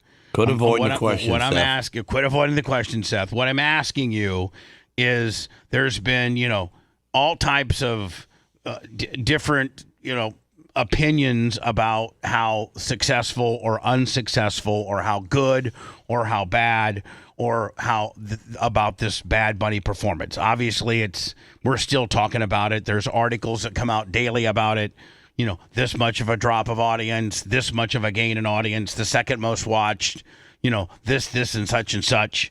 Do you think that the NFL maybe switches gears a little bit in the midst? Because, listen, no matter what side of the fence you are on this is a very polarizing.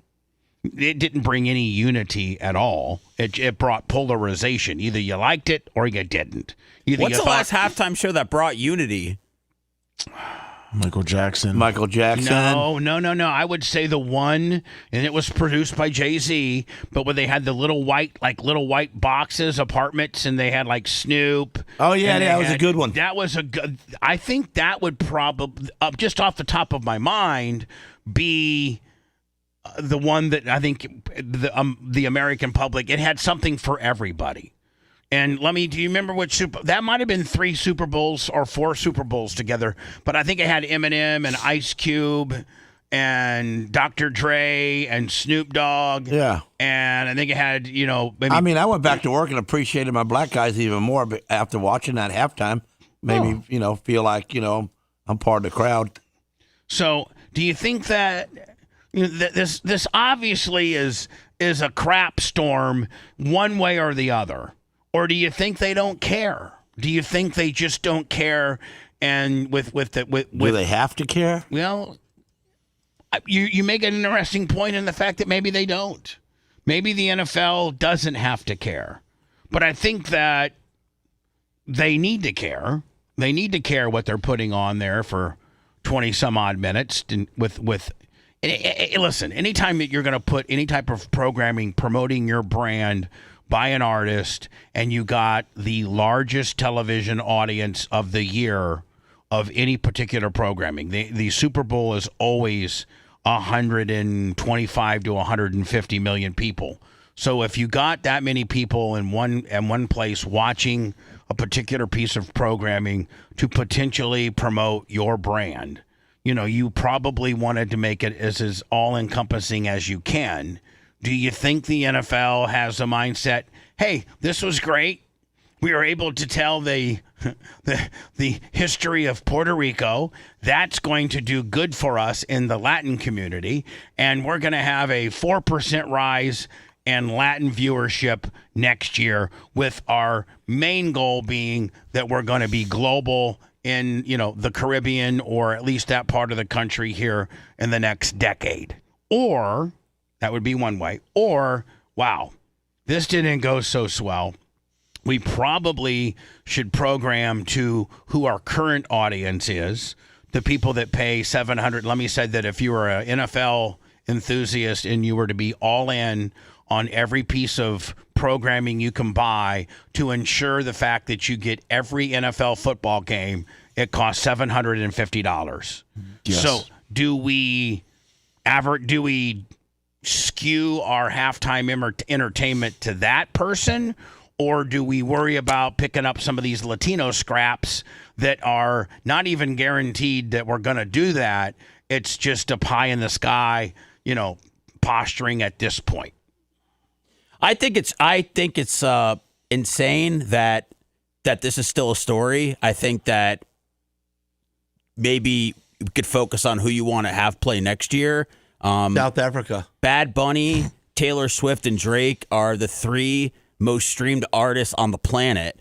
So to have one of those people, to me, it you don't have to sit in some sort of backroom NFL meeting about picking up scraps of Latinos at all. You're putting the biggest artist out there on your stage. As an organization, I would be happy to have one of the biggest artists in the world on my stage and have that tied together. So I don't know what the NFL would be upset about at all. I don't know if they're going to tweak anything. I think next year Drake's probably going to play. I heard that he got asked to do it with Bad Bunny this year. So I don't know who's going to have any So problem. did he say, no, I'm not doing Bad Bunnies? But hold on. I think Drake would crush it. I think that Drake would be completely polar opposite of the reaction that they're getting now. And I think the reaction they're getting now is that just the majority of the people didn't understand it. They just didn't understand the lyrics. And it's tough to get behind something you don't understand. Like I don't understand cricket. You know the game cricket? I can't figure it out. I can't figure it out. I can't figure out, do they have to hit it on? You have to be a gentleman to play that game. No, you don't. You got to be, that's a golf. Oh. Golf is a gentleman's game. That's what they call for golf. Like, I've watched cricket and I can't figure it out. So I don't like it. Oh, yeah. But I watch curling and I can figure out curling. And, you take the little thing and you slide it down the deal and then you yell. In fact, curling has gotten so popular that Seth was actually thinking about curling with Lummy one day. Well, Lummy told me it's $200 to join this Wesley Chapel Curling League, which I don't know anything about. But you did inquire about it. Well, I disinquired after I heard what kind of league? Curling. 200. USA got silver yesterday. Curling what? Like weights? No, Gene. It's an Olympic sport. Send me an example. It's a sport? Yes. I think Gene's going to think this is insane that it's an Olympic sport. Yeah, curling. So, but here's the deal. Seth, I can watch cricket and I can't figure it out. I don't want to play cricket. I don't want to watch cricket. I don't want to. That's the one you got to ride the horses. No, cricket's the one where it's kind of like highlight or something. It's kind of like highlight verse it's baseball and a highlight mix. Field hockey or what do they call it? Lacrosse. Yeah, it's like a hybrid of lacrosse, highlight and baseball, and I can't figure it out, and I don't like it, but I don't have the ability to play it. But I also don't have the ability to be a curler, but I love watching it because I love how they scrub the ice, and it's very strategic, and it's awesome. Oh, when they push the ball? Yes. And then somebody's in front of it wiping? Yeah, and they go, and the person that pushes the ball, he's the one that's barking out the orders about, to scrub faster or to scrub harder. That guy. That's about the stupidest game I've ever seen in my life. I just want to throw my Coke out on him. You want to throw your Coke? He would be a great yeller, though, yelling out the direction. Look at this guy. Watch this. I love. You love this? I do. I like it. It speaks to him, Gene. Unlike Bad Bunny. I don't like something I can't understand, but I can understand the concept of this game. Here's the concept.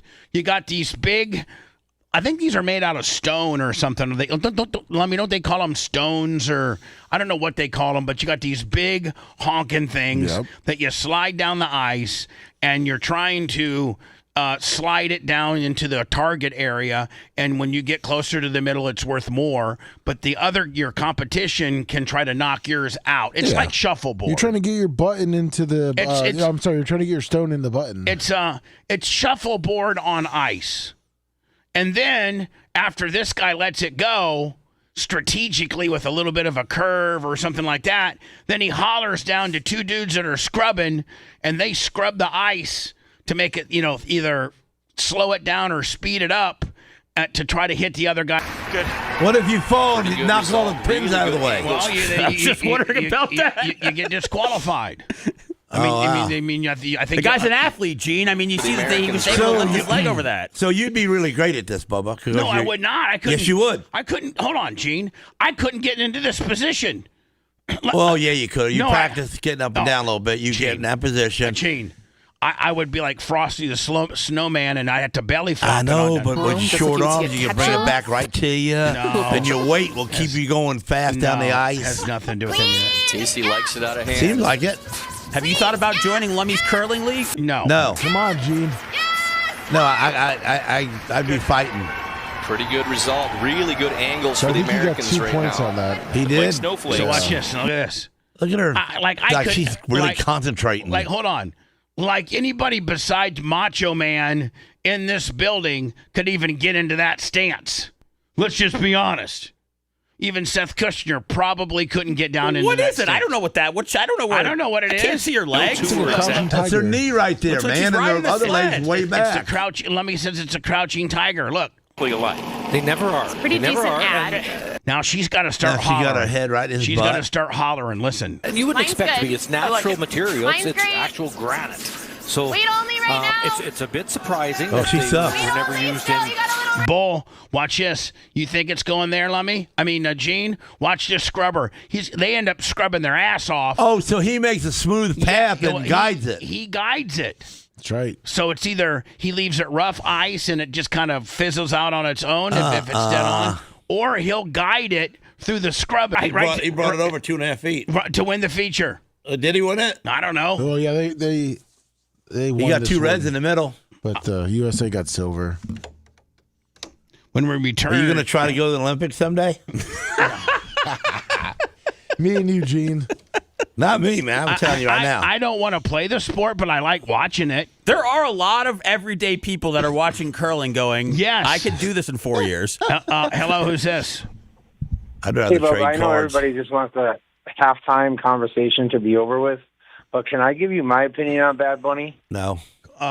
Quickly, Joe, and the keyword quickly. So when I first heard of him, I had a conversation with Maria Guatemala, and I'm like, any loser in Holyoke, there's thousands of guys that could do what this guy does. By the way, I heard that. Special. I heard that like that's your number one liaison is Maria from Guatemala. Like she does all your dirty work for you. This is a conversation we had years ago, but regardless, I think she's the only one that she's the only one that will take your text at this point. No, I talked to a good amount of people, but regardless, even I talked to the wonderful people in chat, nice people. Now, I could totally spin this conversation in a different direction and tell you that. So could we. At 6:57. I could turn this around real fast by hanging up on you, Joe, but I'm not going to do that. So let's talk about whatever you were going to talk about quickly, Bad Bunny, and then let's please close the Bad Bunny chapter. It's you can't win with it. It's too polarizing. It's like politics. You just can't win with it. I'm doing an in-depth look at the ratings tomorrow between 7 and 8. You're going to break it down? Yes. Okay. Did Joe like the Bad Bunny? I don't know, Joe. What was you on the Bad Bunny side or not? What was your opinion of Bad Bunny? So Maria explained to me it's the beats, it's the music, it's the dancing that really puts it together. Right. So when I watched the Super Bowl halftime show, By the way, Maria Guatemala, who I don't know knows much about football at all. I do not know that Maria Guatemala, watches every Sunday football. I don't know how much of a football enthusiast Maria Guatemala is. Her husband is. Well, yeah. that doesn't make her it. No. And so, a person... She tells him what to watch. By the way, she tells him what to watch. So very well, they could be watching, Westminster dog stuff. I don't know. So anyway, quickly, Joe, it's the beats, it's the movement, it's the energy of the music. I never really thought that was what necessarily made something successful or not. I thought that I even thought.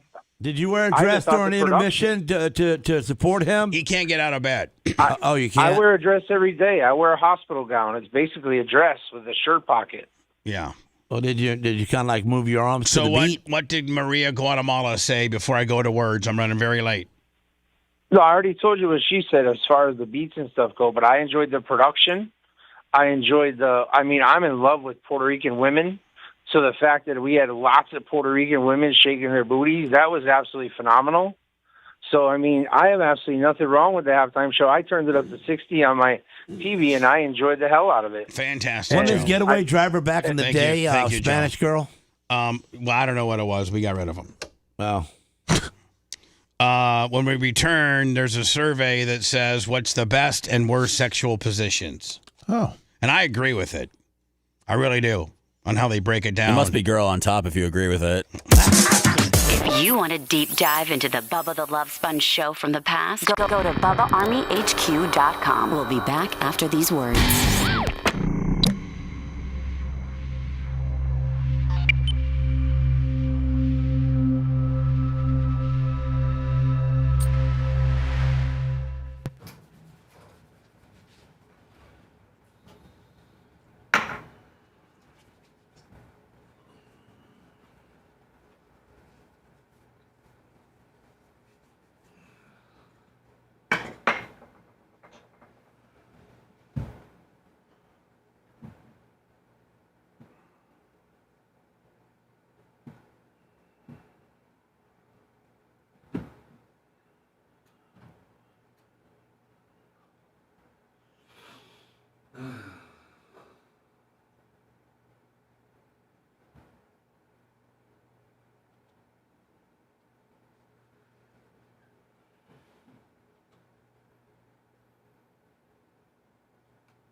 The quarterback, the 7-ring quarterback, he was on and saying how he enjoyed the show tremendously. Tom Brady? Tom Brady. So I'm sure football made him say that, huh? Oh, I'm sure.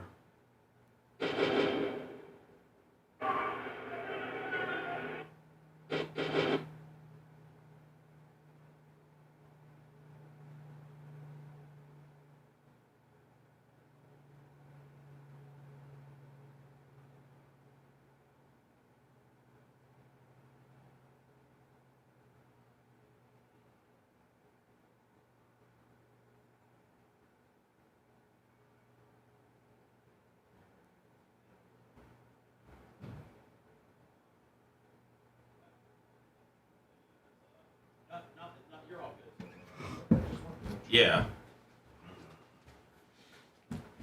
I just want to make sure we got the thumbnail for tomorrow, so nobody has to worry about it. I got you.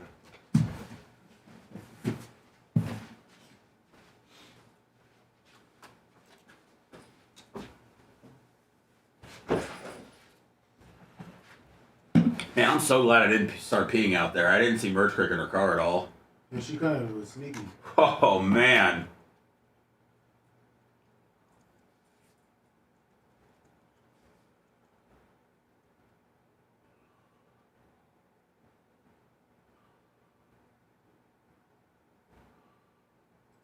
David Hernandez, $20. Cash Cow, Venmo, PayPal.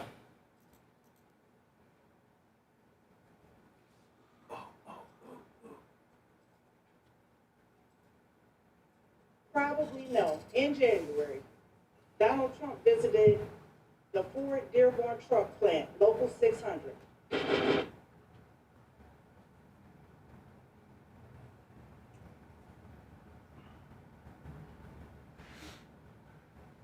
Look, did you know that the 7-time ringer football player, he loves... His name's not Tom Brady, it's 7-time ringer. No scoring at home. He loved it. He loved the halftime show. Mm-hmm. Well, of course. Do you think football told him to have to say that? Yeah. No. No? I just can't see Tom Brady thinking that was a great deal. I guess a single man would, seeing 35 little Cheetos He's from California. popping.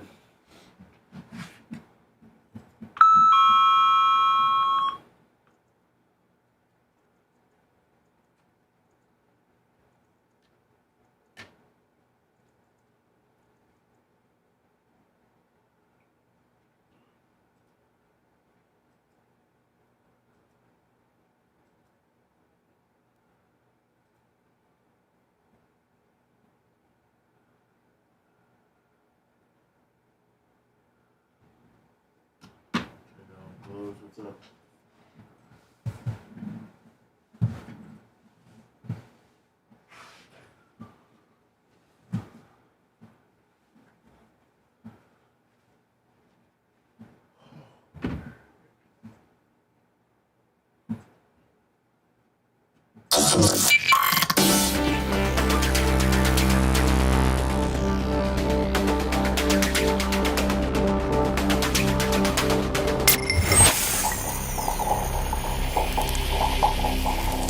Hey guys, want to get lucky this Valentine's Day? Relax, we got you covered. Because when it comes to romance, it's all about the box. Set the mood, turn the lights down, get on the comfortable couch. With the box, you'll see things you've never seen before. Thrilling, hot and steamy, smooth, slow burn romance that actually works. Whether it's heart-pounding action, edge-of-your-seat games, or movies that say, don't go to bed yet, the box delivers. This Valentine's Day, don't overthink it. Bring home the one thing that never disappoints. Visit getabox.com. Use promo code Bubba for $25 off your new box. Every channel, every game, every movie ever made. Getabox.com, promo code Bubba. It's a sign. The end times are here. Ultra-powerful hurricanes, tsunamis, massive earthquakes, and Bubba the Love Sponge. Sorry. Gene Lasker today and Friday. How about it? You get 2 doses of him this week. Today will be the last show of my week. Seth Kushner slides in the host chair tomorrow and Thursday. Tomorrow with the babyface, then Friday with Lasker. Tuttle in studio tomorrow also. Oh, really? Yeah. Oh, you're bringing out all the gimmicks. You have to. Thanks. Appreciate it. The great Seth Kushner on the host microphone tomorrow. I'm excited. I'm actually going to probably get up and try to listen. Okay. Try to listen. I'm going to try to listen. Well, no, I mean, I got a set of headphones, Bluetooth headphones that I can run my phone through, as I'll probably Rob from Eldora is taking over the grader duties because he's way better on a grader than I am. Although I'm good, he's just amazing. And beard equipment. When he's out there doing that, do you sit with him and learn? No, you can't. Not enough room. Not enough room. I can't side grade that well. Side grading is where you kind of position your blade, you cock your back end, and it takes a little bit more from the back. It starts kind of trailing the material you're catching from the front. It's just it's a different way to grade, and it's a really complicated thing to learn how to side grade. They call it side blade. And I just kind of straight on blade when I grade, and it makes an unbelievable difference. So he puts me on I'm either on the Sunbelt 4,000 gallon water truck, or I'm on the Lily Tiller because it's all about getting moisture. The lily tiller. Yeah, it's called a lay. I think it's Lely, but they're very hard to find. But they're really one of the most efficient ways to till your track up and to get moisture down in it. That way you don't rubber up. You know, because when you rubber up, Gene, as you know, being a dirt racer, that is like the kid touching of dirt track racing is when you rubber up. It's single lane. You got a chance to blow tires. There's no passing, and it's just use up your bumper. You're the best case scenario for a very racy and the best possible surface in dirt is when it starts slicking off. Not taking rubber, the track gets slick, there's passing, there's slide job, there's a groove down low, there's a couple grooves up high, and it makes for some great racing. And my boy Rob Plattfoot from Eldora, he's the guy who takes care of the track from Eldora. His name is Rob Flatfoot? Plattfoot. Oh, Platt. And his wife's name Janet. She usually watches the show every day, even when they're in Ohio. And he's doing, most of the grading. Here's the thing, Lummy. Back before I had Rob Plattfoot, I'd do a show, and then I'd get there, and I wouldn't get there till noon. Oh. And so I couldn't really, the track needs to be, you need to, if you're going to get moisture down in that track so that you can have the best possible the best possible racing with no rubber, and which, by the way, Gene, USAC, their first race is tonight. My Winter Nationals start tonight. And you're going to have some good weather for it. Good weather. USAC's in town along with the, I think, the Mod Lights.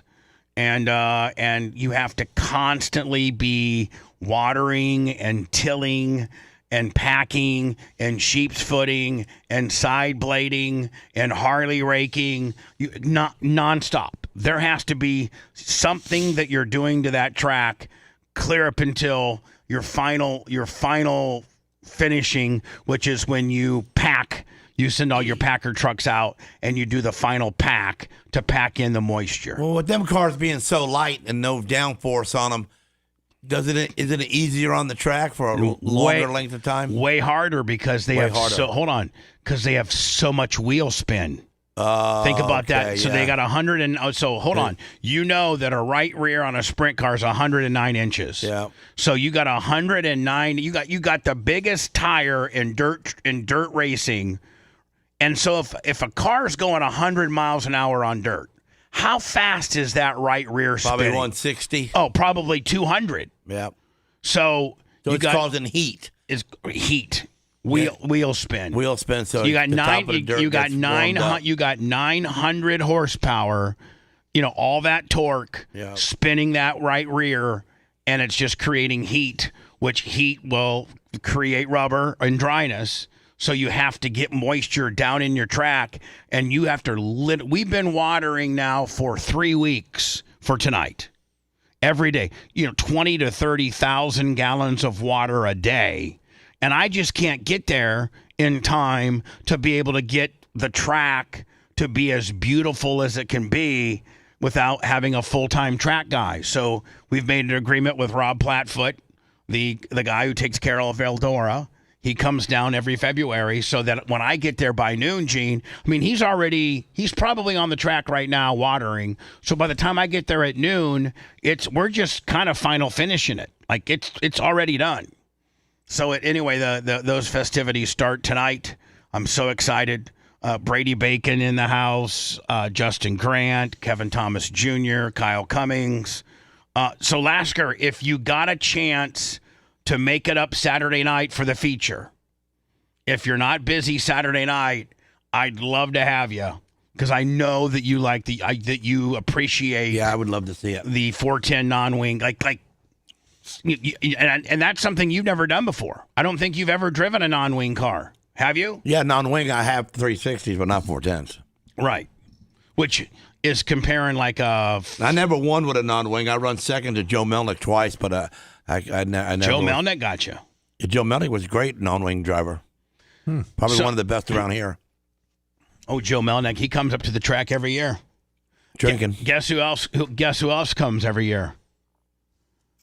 Who? Jack. I'm sorry.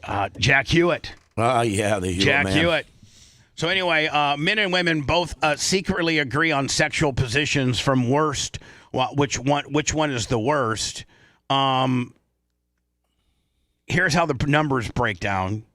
According to a recent study, 30% of U.S. citizens they like a doggy style. That's their favorite. 21% missionary. 19% on top or cowgirl. And then, do you know what the most disliked position is? And I agree. I hate this position.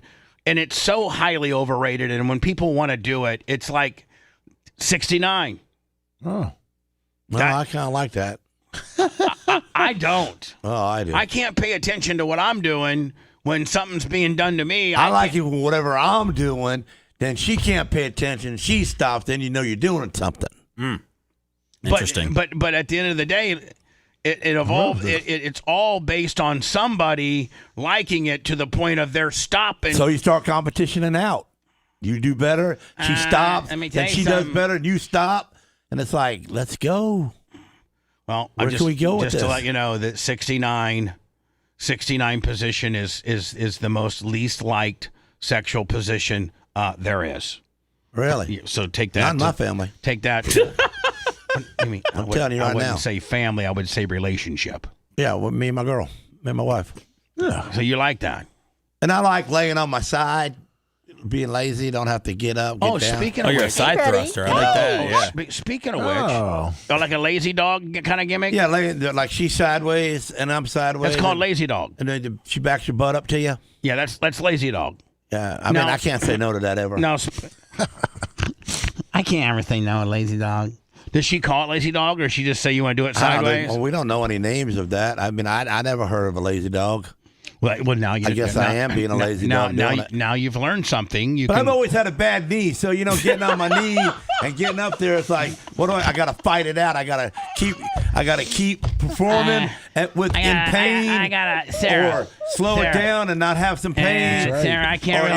If you don't see their eyes rolling back, you're really not doing nothing. So why are you even up there? Sarah, I can't make your eyes roll back with this bad knee. I can't do that, doggy. We're gonna have to do that side from action. behind. I mean, Bubba says it starts that's getting called boring. You just pull the hair a little bit, and it causes a little bit of pain, and then everything gets back. Bubba says they downshift. Well, we're gonna dig into this on Friday. Bubba said this is called lazy dog, Sarah. So just remember that, man. That doggy style is tough on this right knee, baby. My cartilage. And is them broke. girls get tired too, man. They work all day long and stuff. And they got to be on their. Especially my wife got 4 dogs, so.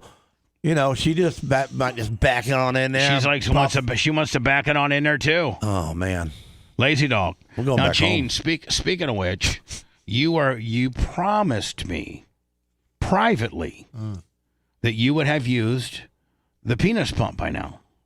The pump. We're just going to call it the pump, so we don't get in trouble. And so last Friday you had some kind of excuse. I've been traveling.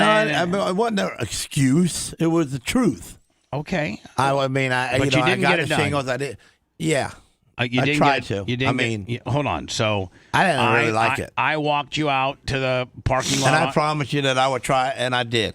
And trying it by myself while she was taking a shower, I'm just trying to say maybe I can know something better than her when she gets there. Just see Lasker trying to figure it out by himself. And my left nut slipped up in there. Gene,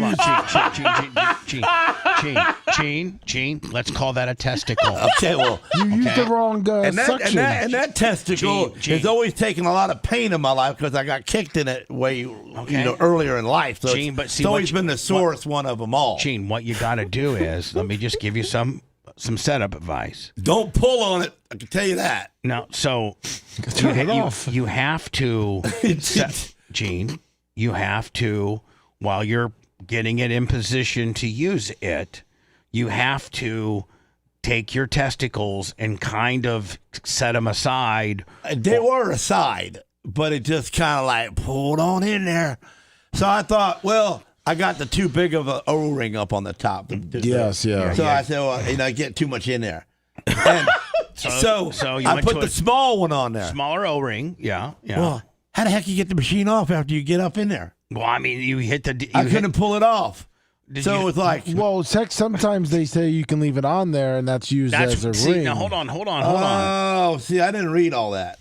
See, so I didn't read You that guys part. sent this guy into battle with no plan? So, Gene, No instructions. That's messed up, Gene. Lummy took him for on purpose. Gene. He didn't. So once you finally got it figured out and you got it on there, then what you do is once you pump it up, and then I thought I blowed the motor. What do you mean? Because it shut off. Well, it shut off because it timed out. You had it on. So I was going like, what the hell? So I'd bend it over and, get a little bit air up in there, and then it turned back on. Right. Yeah. Well, so Gene, it's kind of through trial and error, and you find the right O-ring that will fit that fits you properly. Did you feel ashamed, Gene, that you had to go to a smaller O-ring? Well, I didn't want to be the small O-ring guy, that's for sure. But it worked better. It kept the suction going better, but I couldn't get out of it. Okay, so but see, once you I was really cool about that. Going like, I'm way too big for that one, Gene. So I was all right with that part. You but keep the O-ring. I'm not going to leave the gimmick on me. When you take, Gene, listen to me, please. When you take the machine off, you're done doing what the machine does, and I have to be careful on how I explain this. But you got the machine on, you got the smaller O-ring, you got it on. It's doing what it's doing. It's getting you getting you to your maximum thickness and engorgedness. Then at that point, you turn the machine off, and then you take the machine off of yourself, and you put it and you leave that O-ring at the base, and that helps tie it off so it stays that rigid. And then that's when I don't know about tying offs and all that. That's when you take it to the farm. That's when you take her right around the farm and you have her plop down right on it. I have an honest question. Did you guys hang Gene out to dry? Because you guys are always talking about that you're the pump bros. You always talk so highly about it, how you've sold 10,000 of them to the Bubba Army off the Amazon. And now it seems like Gene was completely lost in there on his own. No idea what's going on. Gene, next time, just give me a call. I'll walk you through it. Oh, right in the middle of having sex with my wife, I'm going to call Lummy. Hey, Sarah. Yes, honey. I got to call Lummy up real fast, okay? Why, honey? Because I'm trying to use this here suction deal, and he says he's got the hot setup, kind of like when I used to call Daniel Lasowski and he gave me a reverse split with the 1025 torsion bars. So I'm going to have to call and get the right setup. So she slid up in there after her shower. Yeah, and she says, "Oh, you going to do it without me?" And I said, "Well, I'm just trying to get it adjusted." So she's like standing over me, looking at me. I'm going, "Don't look at me like that." Now you got an audience. Now you're kind of nervous. Yeah, I said, just slide down in here and help. And what do you want me to do? I think I done bogged the motor down a couple of times, so I don't know how many times it'll take it. So maybe we just take it off and see where we're at. And were you engorged? Were you noticeably larger? I don't think so. I think I was just the same as always. I mean, it was like if she was laying on her back and had her legs kicked up wide, and I was just taking mine and like slapping it against it. Okay, Jay. It would be better. It's a better action than bogging the machine. Well, the machine also it's an exercise machine. Gene. Yeah, Gene, what you're doing, it's an exercise machine. Gene, you're exercising your penis. So it's sex. Well, it can be, but this is a machine.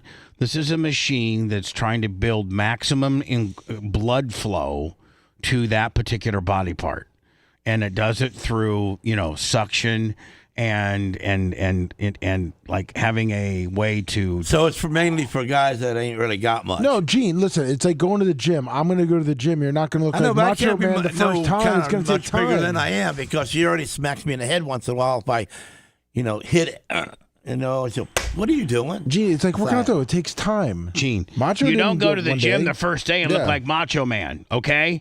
Takes you a while. What does Sarah slap you for, Gene? Like if I'm on top and I just like get it all, just say go a little crazy. Yeah, you get it, in them guts. Yeah, there you go. Yeah. Say I want you to say, Gene, get up in them guts. Get up in them guts. Okay. But if I bottom out, boom, like that, man, I get hit. Okay, well, Gene, Are you doing this all on the gimpy knee? For a moment, All and right. then I got to get off that knee. Gene, I think that you need some more time with the machine. And Can you give him a pamphlet or something? Back in the day when you could do a little bit of cocaine, that's way better than a pump. Yeah, back when you could do a key bump. Yeah, because now you die from it, so I can't do it. But I mean, yeah, in today's world, you die for it. What about a Cialis, Bubba? You got one of those for him? Would that be more speed? Yeah, that might work for him. I mean, you take the pill. I mean, then that's kind of a build-up though deal. He's. I got a couple good moves with a bad knee though, Sap. I would love to hear about him. Take my right leg off the bed and then turn it sideways and pull it to you. So one leg's off and it's not hurting me. SEP. SEP. I got a couple good knees, a couple good moves with this bad knee, Sep. Well, it's good to hear what he's got because some of us cramp up and, we don't know what to do. And if Gene's... I hate cramping up when I'm dead. Yeah. Dude. Yeah, well, Gene. You got to drink pickle juice. Me and Lummy might have to talk privately about this to you because I don't want you to give up on it because once you could finally figure it out, trust me, you're one of my best friends. I wouldn't lead you astray.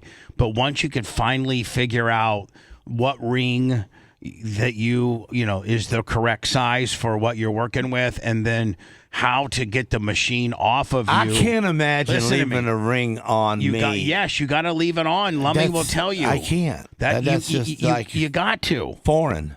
It's like putting a bleeder valve on your right rear. Okay, you know. Yeah. You gotta bleed off that. You gotta bleed off that extra stagger you're gaining. Did you use any of the lubrication that came with it? Probably not. And I used my own. I didn't know it came with it when I poured it out. I didn't see it because it's a little tube.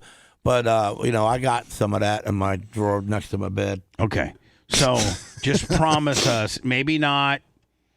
In fact, I don't want you speaking about this on Friday because.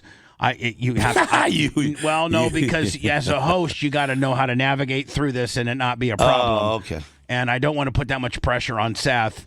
You're talking about this sensitive of a topic. No, I have a bit for Gene on Friday. Actually, that's already planned out. I haven't told him though. Okay, can you give me any? I mean, yeah, for Valentine's Day, I ordered a bunch of like edible underwear, edible lube and all that stuff, and I figured we would do a taste test on the air to kind of see what we might like and what we might want to bring home that night for Valentine's Day. You got to go. You got to go candy underpants. Cool. This early? What do you mean? Says Lummy's got to go. Oh, with traffic, because I got to be there by 9. Did I approve this? Yes, sir. 2 weeks ago. Where are you going to? Doctor. I got it. Doctor of Heart. Your heart? Yeah. For real? Yeah, they do 9 o'clock EKGs or whatever it's called. Are you going to die? No, that's where I'm going. No, he's going to be fine. Because you go to them stupid USF games. That'll break your heart every time. Stop going. Doctor. He's on Facebook, big smiles, him and the wife, and the little man, big smile, thumbs up. And you look at him, you go like, wow, where's he at? Oh, USF? USF girls volleyball. Whatever. USF girls, hold on. USF girls curling. He'll go to we did on Saturday go to a USF hockey game. That's it's a club sport. It was a lot of fun. All right, Lummy, you got to go. They play that at? Lummy's got to go to the doctor to get his heart Someone's checked. backyard, Gene. You're listening to the Bubba the Love Sponge Show. If you want 24/7 on-demand Bubba and the crew, go to BubbaArmyHQ.com. The Bubba the Love Sponge Show will be back after this.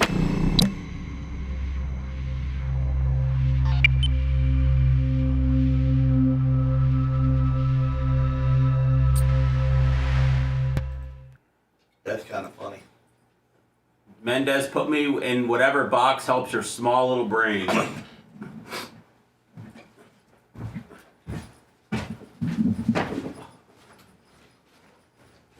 Good luck, Lummy. Thanks. Oh, yeah. Can't wait.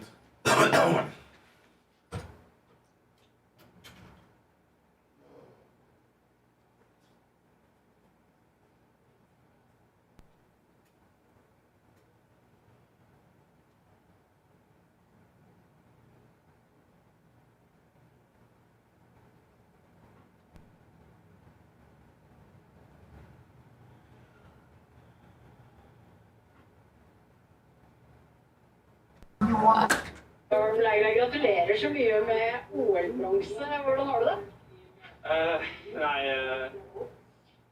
Det er stort. Det er min første OL-medalje. Og jeg vil takke alle som har hjulpet meg på veien. Smørerne for kjempegod skidag, og hele familien som har backa meg. Og så er det en jeg ville dele det her med, som kanskje ikke ser på i dag. For et halvt år siden så møtte jeg min livs kjærlighet. Verdens vakreste, fineste person. Og for 3 måneder siden så var jeg min største tabbe og var utro mot henne. Og jeg fortalte det for en uke siden. Og det har vært den verste uken i mitt liv.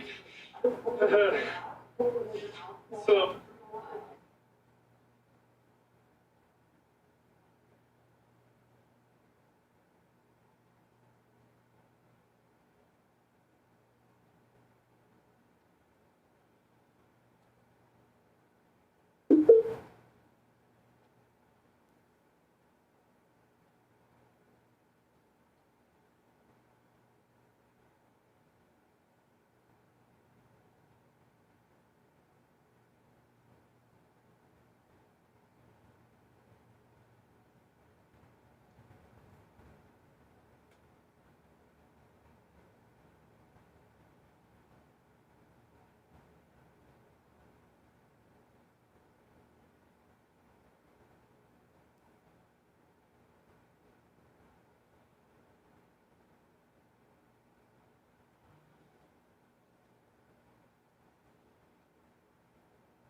I can be your lummy Bubba.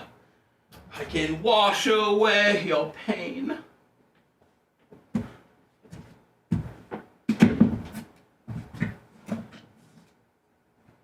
You may take my breath away.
What up, Mr. Kosteka?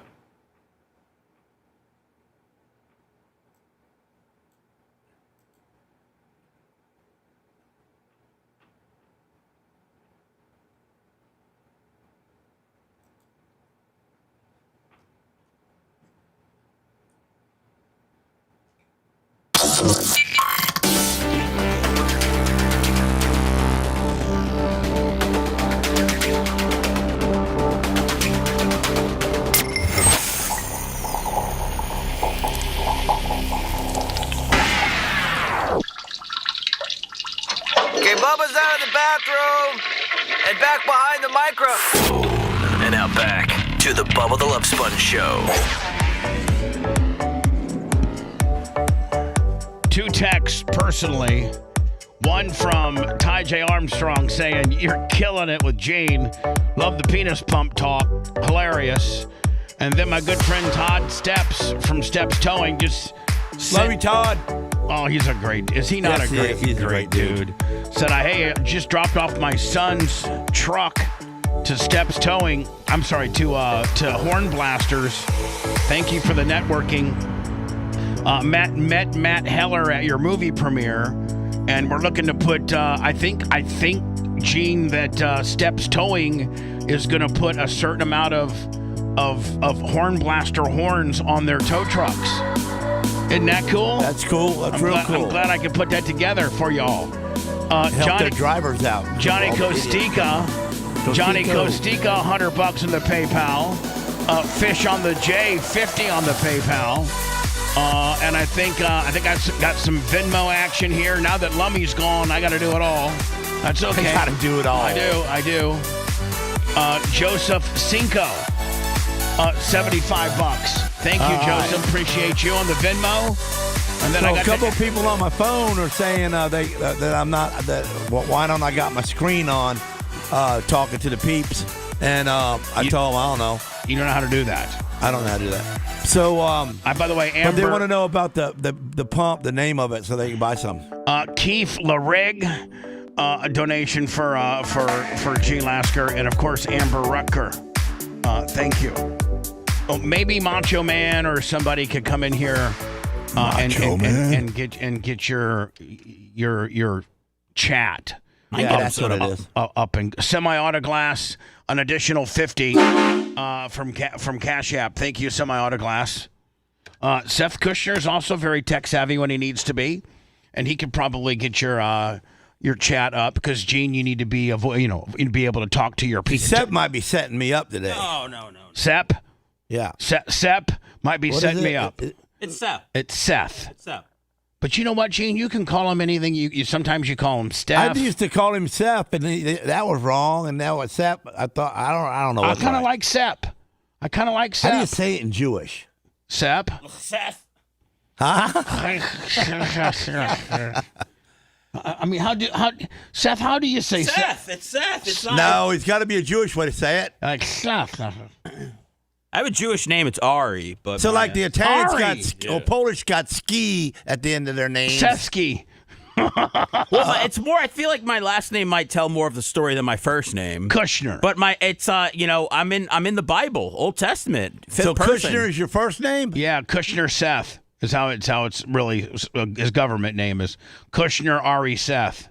Nuh-uh. Yeah, well, I'm just saying. Parents trying names to talk you about backwards? Trying to talk about his heritage. I mean, my it friend. sounds better, Seth Kushner.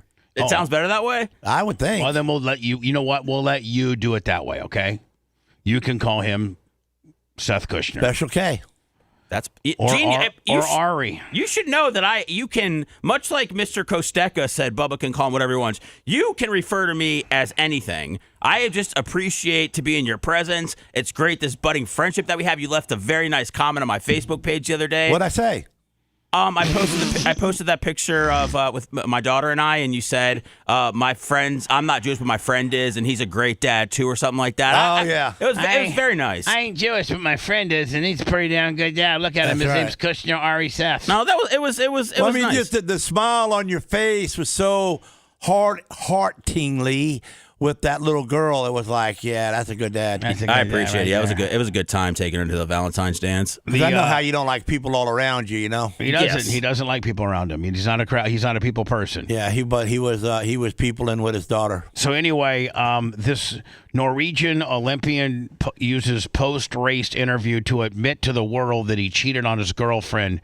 In a wild effort to get her back. Oh, okay, that's a good way. On Tuesday, Norway's whatever I can't even pronounce Sturla home Leograd secured the bronze in the men's individual biathlon in the 2026 Winter Olympics in Milan. Following the performance, Leograd spoke with the Norwegian outlet NRK and revealed unexpected details about his personal life. Translated from Norwegian in a report from VG, the athlete said this. And then there's someone I wanted to share it with who might not be watching today. 6 months ago, I met the love of my life, the most beautiful and kindest woman, person in the world. 3 months ago, I made the biggest mistake and cheated on her. I told her about it a week later. It's been the worst week of my life. This is the interview. Now, we know what he said because I just read it to you. But he gets very emotional about it as well. Sturlaholm Lægra, gratulerer så mye med OL-bronse. Hvordan har du det? Det stort. Det min første OL-medalje. Og jeg vil takke alle som har hjulpet meg på veien. Smørerne for kjempegod skidag, og hele familien som har backa meg. Og så det en jeg ville dele det her med, som kanskje ikke ser på i dag. For et halvt år siden så møtte jeg mitt livs kjærlighet. Verdens vakreste, fineste person. Og for 3 måneder siden så gjorde jeg min største tabbe og var utro mot henne. Og det fortalte jeg for en uke siden. Og det har vært den verste uken i mitt liv. Så jeg hadde gullmedalje i livet.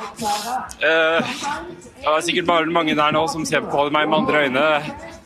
Men jeg har kun øyne for henne. Jeg vet ikke hva jeg vil frem til ved å si det her nå, men... I wish Americans would start making this part of their press conferences after they win. Yep, they kind of start Man, crying. he sucked it with a bronze. He ain't going to get the girl back. Yeah, she wants to take a gold. And if he got the gold, he'd have been looking at new ones anyway. So, I appreciate here's the deal, though. He might get new ones now, Gene, because women be like, oh, he's so sensitive, and he admitted that he was wrong, and he's an Olympian. Yeah, he might be in a better, he might get even more reaction. You cheat. You're going to be a cheater. You got it in you. Nothing's comparable. Everything's better on the other side of the fence and whatever. She responded and said that he knows how she feels about everything. Yeah, hates him. So I don't think it's going to change. But I mean, he gave it a good effort. Now, remember the Ford auto plant worker that asked Donald Trump about why he was a pedophile protector. And kind of pissed off Trump when Trump was touring the Ford facility. Oh, yeah, Trump said F you, right? Yeah, Trump said F you. Here is Trump actually flipped the guy off. Here is...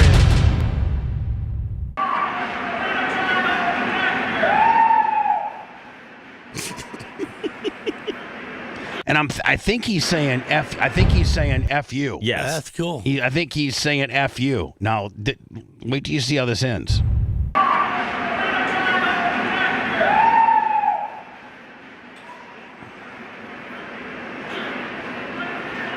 And then Trump flips him off. Now, all right, so this is just this was announced yesterday. Not only did there were two, they fired him immediately, but then he's part of the auto workers union, and that's a very strong union.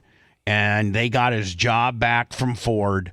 No disciplinary action. And while he was fired for the 2 weeks, there were 2 GoFundMe accounts that were set up that I think raised like $300,000 or $400,000 for him. Here's the. As most of you probably know, in January, Donald Trump visited the Ford Dearborn truck plant, Local 600. And as you all also probably know, there was a worker at that plant that day who famously told Mr. Trump exactly what he thought of him. Unfortunately, in that moment, we saw what the current president really thinks about working people in the way he responded. No. That's not true. No. Donald Trump was not flipping off a guy who's putting in transmission that said, hey, Trump, great job. Donald Trump was responding to a guy that called him a pedophile protector. Now, regardless if you're the president of the United States or you own Lasker powder coating, when somebody calls you a pedophile protector, or you are the co-president of Blizzard Brakes or the president of the Bubba Radio Network, when somebody, somebody that's trolling you, yells publicly that you're a pedophile protector, I think you have every right to flip them off. And if that person happens to work for a particular company, I think you should be able to fire him. So I guess he was suspended with pay and it's been reinstated, but they raised over $800,000 between two GoFundMe pages. Listen to this. He gave us the middle finger. No, he didn't. He didn't give you. He didn't give you the middle finger. He gave the guy that called him a pedophile protector the middle finger. And he said some other vulgar words that I won't read. Yeah, like F you. Yeah, why not say it's an American heritage word? Why not say F you? It's American heritage word. It's one of the greatest words ever invented. That's right. Here today. It took. Yeah, he said F you twice. There you go, Babs. I like her a He little better. also said, "You're fired." Well, this ain't The Apprentice. It took a lot of courage for that worker, TJ Sabula. Yeah, you call it Sabula. You call it. He You ain't call even it, American. You call it courage. I call it ignorance. Disrespectful ignorance. And I'm telling you right now, if Joe Biden's up there and somebody does the same thing, I'm telling him too. Listen, that's our ex-president. Shut up. I'm saying that if Joe Biden, in the capacity of being the president, he's the sitting president, and a union worker would have said the same thing to him, I would have said same outcome, fired. F you. You don't treat whether you like the president, if the president's at your establishment, at your work, you need to be a gentleman, regardless if you believe in their politics or not. So this place is where the Yankees are, right? Yeah. Speak his mind to the most powerful person in the world. He didn't speak his mind. He was disrespectful. Speaking his mind would be like, hey, I don't know if these tariffs are going to work there, buddy. That's in bounds. That's a political question. That's something that he's fighting for, Donald Trump. Hey, I don't know if we're going to be able to get Greenland or not. Okay, that's in bounds. That's, you don't agree with his Greenland stance, but it's something that he's talking about. It's a political position. Hey, I don't necessarily believe with how aggressive you're being on ice. Okay, that's another one. You got me. But when you say, hey, you're a pedophile protector, that's not political. That's personal. That's right. TJ, we got your back. Oh, okay. Now, TJ is well aware that the UAW has his back and supported him in his beliefs. This makes me sick to my stomach. Me too. This makes me sick to my stomach because I don't care who you plug and play as the president in this particular scenario. Barack Obama, Bill Clinton, George Bush, Donald Trump. I don't care. You're the president of the United States, and when you visit a facility, there's a certain amount of decorum you need to have as the president, and there's a certain amount of decorum that the employees need to respect your position. Freedom of speech is real. Now, I, as the vice president... Freedom of speech is real. Right, that's what he had. Until you start calling somebody a pedophile protector, you know what? That's defamatory. That's liable. Over the Ford department can tell you, TJ has got his job. And more importantly, TJ has no discipline on his record. Oh, whatever. That's right. That's right. What are they saying? UAW. Well, you can't get fired for anything then, can you? Nah, pretty much. That's I bet they'd fire me if I as most beat the hell out of him right then and there. Now, if he was sitting next to me and started saying that to the president, I'd backhand him right in the mouth. I wonder if I get fired. Hey, shut up, buddy. That's right. It's your president, Neil. The GoFundMe campaigns raised over there was two of them that raised, Seth said 800. Yeah, there was one that raised 480 and one that raised 330. Oh, my God. And Seth, does he get to keep that? They said organizers asked donors to stop sending money and to encourage to support other causes. I don't know initially what they were trying to raise for him. I don't know if they thought he was getting fired. I don't think he went without pay at all. If he was suspended or they were investigating or anything. But what nationality was he? I don't know. I don't even know. I don't even know a picture of the dude. But again, like Seth said, There was nearly $800,000 gathered for this guy. And how do we get that gimmick going? Well, we'd have to get fired, and then people would have to feel sorry for us, which they probably wouldn't. And I'd be probably your head sandblaster at Lasker Powder Coating. Another NBA fight. Seth, can you give me some background and some fodder to this? I think you sent it to me. I think this is this is Isaiah Stewart. Isaiah Stewart comes off the bench. He's a known kind of guy who likes to mix it up, and kind of like a Rodman kind of guy. Yeah, I guess a little more physical, and so he runs off the bench during this fight when it gets going. Is this card worth more money now? Probably by like 5 cents. And then Miles what went kind after of little Duran. whippy punch was that there, short man? Hold on. And then Miles went after Duran.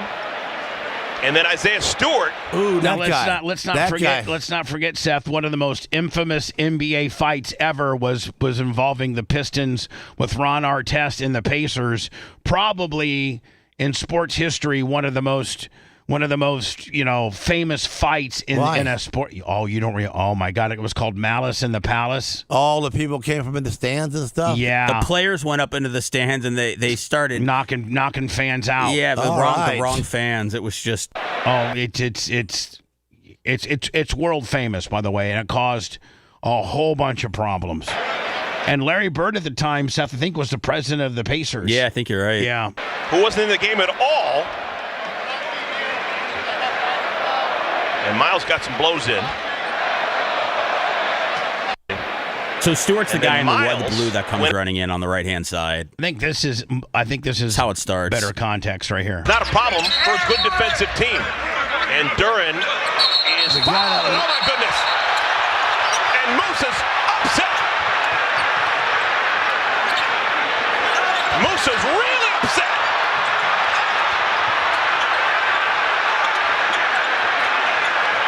Over what? It didn't even look like a big. Only fouling is not a problem. They went head to head. They somebody headbutted one of the guys headbutted. But I mean, I don't think you could headbutt a guy on purpose. I think he was just trying to block the ball. The dude's a foot lower than him. Only fouling is not a problem. I guess jumping up. Good defensive team. They get head to head. Oh yeah, I see it. That really wasn't no headbutt. Musa's really upset. He just put his head up against his face. Never seen Musa. Oh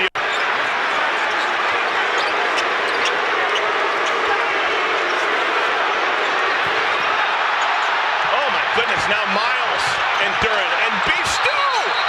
This is out of control. Boom! That guy took a hit.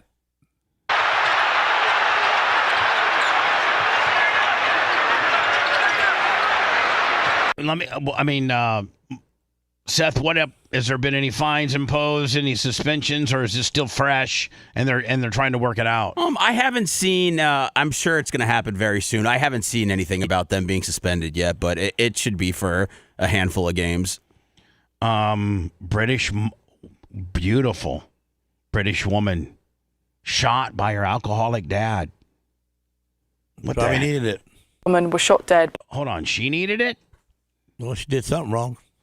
Does that deserve to? She said something bad about Trump. That's it. This is like over. Is that the truth? She said they were having a discussion, and she said, "What would happen if I got molested by one of these guys?" And the dad said, "I've got 2 other daughters that live with me, so it wouldn't matter." And then I guess she was upset and went upstairs, and I guess that's when he shot her. What? He's an idiot. What an asshole. Yeah. I mean, the question is... Why were they talking about that anyway? Well, the answer is, honey, you're my daughter, and I would protect you at all costs. If no matter who the hell molested you or did you dirty, I would be there for you. I mean, and I have 2 other daughters, I would be there for them too. I wonder if he molested her before he shot her.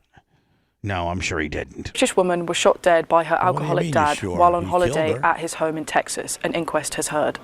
23-year-old Lucy Harrison. Oh, my God. Oh, yeah. Jesus. How about some... Clarisil. Yeah. Was on holiday with her boyfriend, Sam Littler. How about just an off-camera voiceover?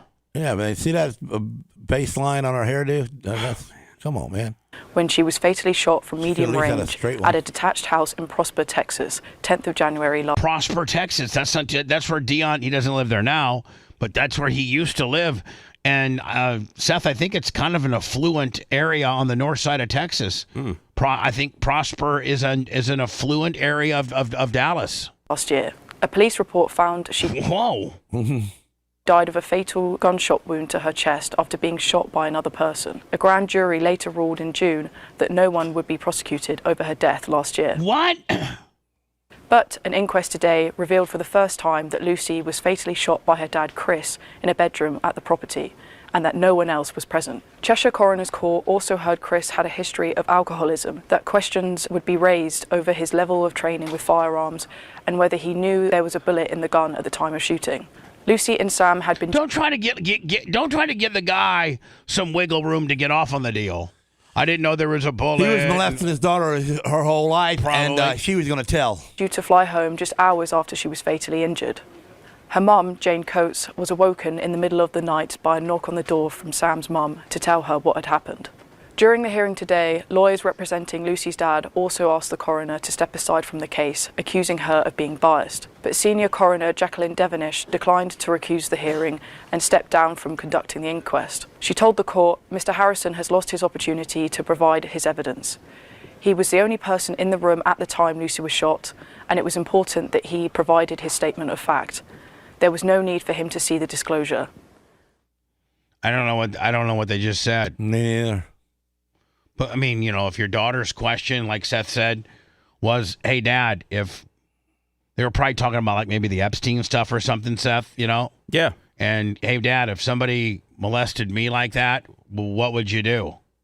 And if his answer is anything less than I would kill them, and I would, fight for my daughter because I love you and the two other daughters that I have, but instead your answer is, I don't know what I would do. I got two other daughters that love me. Yeah, it says later on that day, about a half an hour before they were about to leave, the dad grabbed the daughter by the hand and led her into the ground floor bedroom where he shot her 15 seconds later. Damn. And she was beautiful, too. Now, the girl reporting needs to make love to Clarisil. Well, it could be something that's across the pond. I don't, who knows? Maybe smog or something's bad for the skin. I don't know. It wasn't bad for her skin. Brittany, yeah. That's true. Good point. Britney Spears sells the rights to her music. Now, is this a sign of desperation, or is this a money grab and a smart one at that for $200 million? $200 million. I mean, what happens? Didn't Michael Jackson did he have the Beatles catalog or something? He owned the Beatles catalog, but then I think when he was going through his financial problems, they said Michael Jackson died owing like $500 billion. Here, I could probably ask old girl. Hey, Alexa, good morning. Good morning. Today is Inventor's Day, celebrated in honor of Thomas Edison, born on this day in 1847. Edison was not only a great inventor, but also a major force in comedy, because without the light bulb, we wouldn't have any light bulb jokes. You're right, Bubba. $400 to $500 million. Oh, okay. Yeah, I should before she was going through her whole thing. I found it. So yeah, Jackson died. Michael Jackson died $400 to $500 million, nearly $500 million in debt. And then after he died, his handlers of his estate and whatever have beautifully postured, I don't know, selling his music rights or selling Never Neverland or having it set up. But I know now that his estate not only paid back that $500 million, but they're like $500 million to the good. Yes, his music catalog sold for $750 million in 2016. And it said, while he died deeply in debt, his estate has become extremely profitable afterwards. Yeah. So, I mean, like, maybe Britney's like, hey, I'm going to grab this $200 million while I can. And I think one of the assets that Michael Jackson did have, Seth, was the Beatles catalog. Yeah. And how did he buy it? Like, how did Paul McCartney get scooped on the Beatles catalog? Paul McCartney is worth, I think Paul McCartney has never had money problems, and I think Paul McCartney has always been worth, during our lifetime, hundreds and hundreds of millions of dollars. And I don't know how Michael Jackson scoops his own music library. I don't know how that happens. It says that Paul McCartney once advised Michael Jackson to invest in music publishing, and Jackson took the advice seriously. When it went up for sale, McCartney hoped to buy it himself, but he didn't want to overpay. So Michael Jackson outbid everybody at $47.5 million. Really? Yeah. And then I wonder what he's ended up selling it for. $750. So he bought it for. What a great move! I think, yeah. Jackson, I believe. I don't know if that was his. I think that was Jackson's. I think that was Jackson's catalog with $750. Well, Brittany probably feels like football is going to the Spanish people. The Spanish people are going to take over, so the fat butt girls of Spanish are going to outdo Brittany, so Brittany sell out right now. Or she could just be she's timed out. She doesn't have a lot of meat left on that, making money on the music business bone. And if somebody can give me $200 million for what I've done, I'm going to take it out. I mean, why not? Why not cash out on that? I mean, what do you? Yeah, what do you got? Who cares? Tonight, some new concerns about how Britney Spears is doing after this dramatic scene outside that iconic Chateau Marmont Hotel in Hollywood. Spears herself, in just the last 30 minutes, putting out a new statement saying medics showed up at her hotel room door, she says illegally. The LA Fire Department says they responded right after midnight. To me, Seth, it looks like she's just got like a comforter, a diaper, and a pillow. Pair of shorts. Okay, a pair of shorts. No bra, nothing else. Well, I like them. Then a comforter and a pillow. Hey, Sarah, when I get there today, just have some panties and that comforter on. That's it. That's all you need. We're going to go lazy dog is what Bubba calls it. California time overnight to reports of an adult woman who was hurt. They didn't say what happened or how. But photographers caught this moment, the one that you see right here, showing Spears standing outside the hotel. Oh, this is old? Yeah, look how young she is. Wrapped in just a blanket, holding a pillow, at least that's what it looks like, with a lot of fans raising concerns about this scene because it's giving them a little bit of deja vu, with some suggesting it's echoing some of what we saw back in 2007 when it was reported that Spears had been struggling with her mental health. Reps for Spears did not return our request for comment, but obviously, Chloe Malash joining us now. Obviously, Chloe, we have that Insta post from Britney. So that's 2 years ago. Yeah. So anyway, the pop star 44 was released from her conservatorship in 2021 after 13 years. In her 2023 memoir, The Woman in Me, she detailed how every aspect of her life was controlled by others. The book sold 1.1 million copies in the U.S. alone through its first week, and Universal Pictures later announced it had picked up the rights to adapt it. In the years since being freed from her conservatorship, she married and then later divorced. I didn't even know, Seth, that she'd married and later divorced. Did you? This guy named Sam. Was this her backup dancer? He was a younger guy. I feel like J-Lo's been with backup dancers. I don't know if they've all been with backup dancers, but he was definitely on the younger end. Yeah. And so she married and divorced that guy. She continued to draw attention online with her Instagram posts, which often featured her in front of the camera of sharing stock images with cryptic captions. And Seth, wouldn't she always be dancing with she was like doing like a knife interpretation dance? Oh, yeah. She still does that. She dances with knives. In a post on Instagram last week, Spears wrote in a caption that she feels incredibly lucky even to be alive and how her family treated her, and adding that she's scared of her relatives. She has since deleted that caption, just leaving a photo of an adult holding a baby's hand. Spears is among several big-name artists who have sold their catalogs in the recent years, including Bob Dylan, who recorded his music including Bob Dylan, his recorded music to Sony Entertainment in 2022, and his entire catalog to the Universal Music Group in 2020.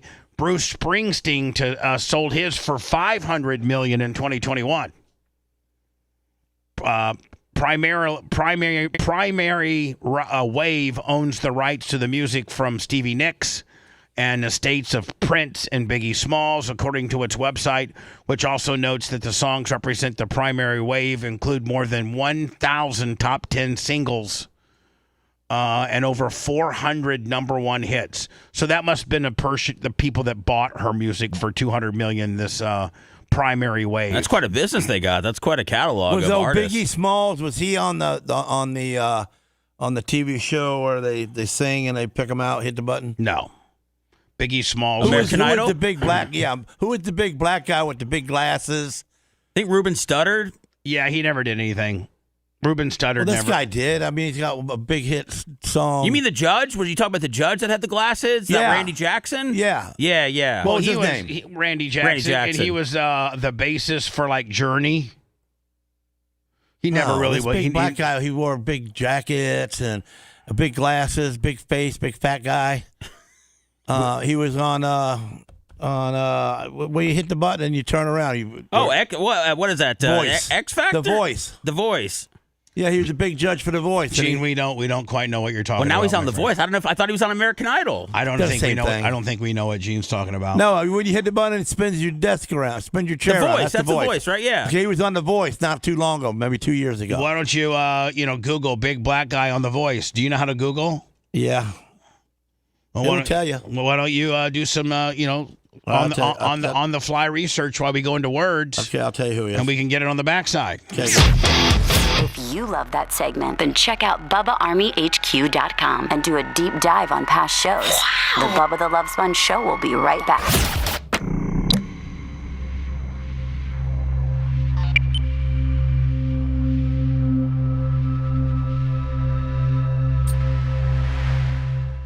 One fan's around, he does another thing when another fan's around. He's the one who sang with his wife in the water puddle in the water because he cheated on her, remember? Yeah. Remember that? Yep. Seth, you remember? Oh, right? yeah. Yeah, man. Hold on. People are saying CeeLo Green. Yeah. Oh, yes, he CeeLo. was. Yeah, he was. 2011, original coach. Season 1, 2, 3, and 5. Yeah, CeeLo. He's got that one good song. Yeah, yeah. He was Gnarls Barkley also. He was. Yeah, what is that song where he sings that song? What's that? What is it? The "Fuck You" song or something? Yeah. CeeLo. Yeah, "Fuck You." He starts laughing in it while he's singing the song. Ha ha ha ha. And then he says something. You thought I was this, ha ha ha ha. Yeah. Yeah, I like him. He should be on the. I forgot about him. He was a big artist for a long time. He was? Oh yeah. Huh. Yeah, real. And he went by another name, Gnarls Barkley, and made like alternative music that got played.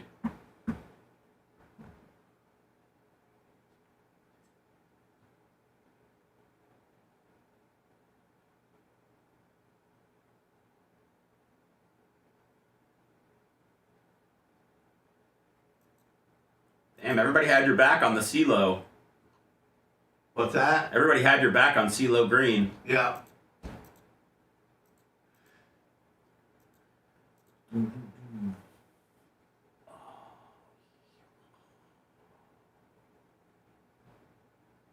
up, Buckman? Dun dun dun dun dun. Dun dun dun dun dun.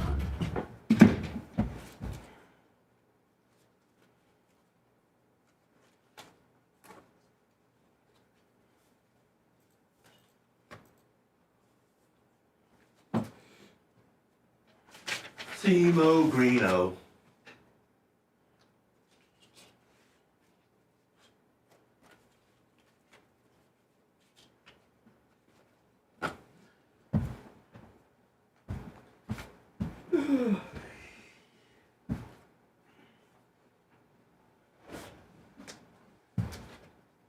Felix? that big black guy with glasses. That's Sam.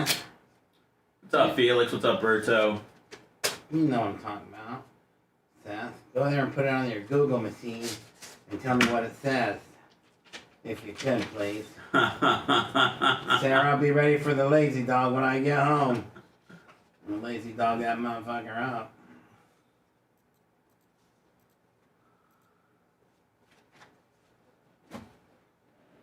Lazy dog. What's going on, Nats fans? No baseball?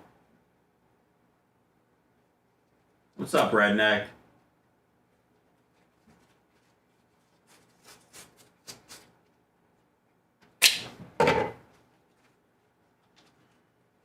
I said, how about it? Is what I said. I say my shop is so damn busy.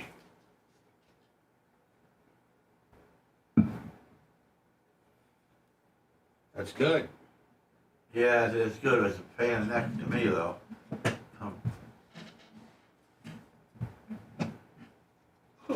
Pressure.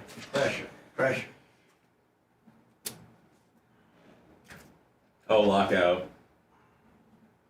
I wasn't sure that was coming up already.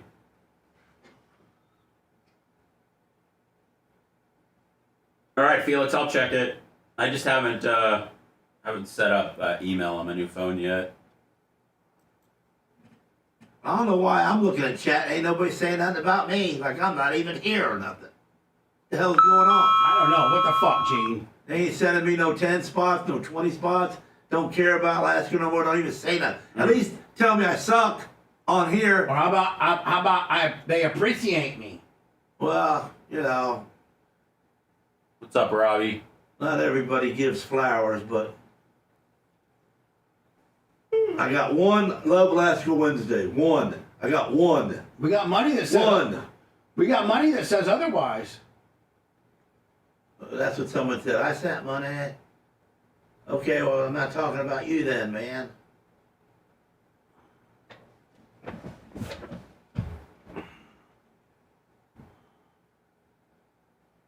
Yeah, it's CeeLo. Thank you. Heather Wiz. Heather Wiz answering my question.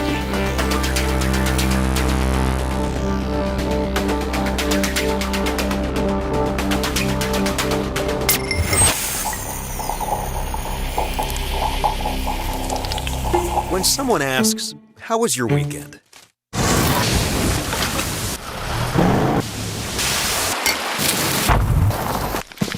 Have an answer. Just do what you love. Toyo Tires. The Bubba the Love Sponge Show, listener supported via PayPal, Venmo, and Cash App, all at the Bubba Army, now returns.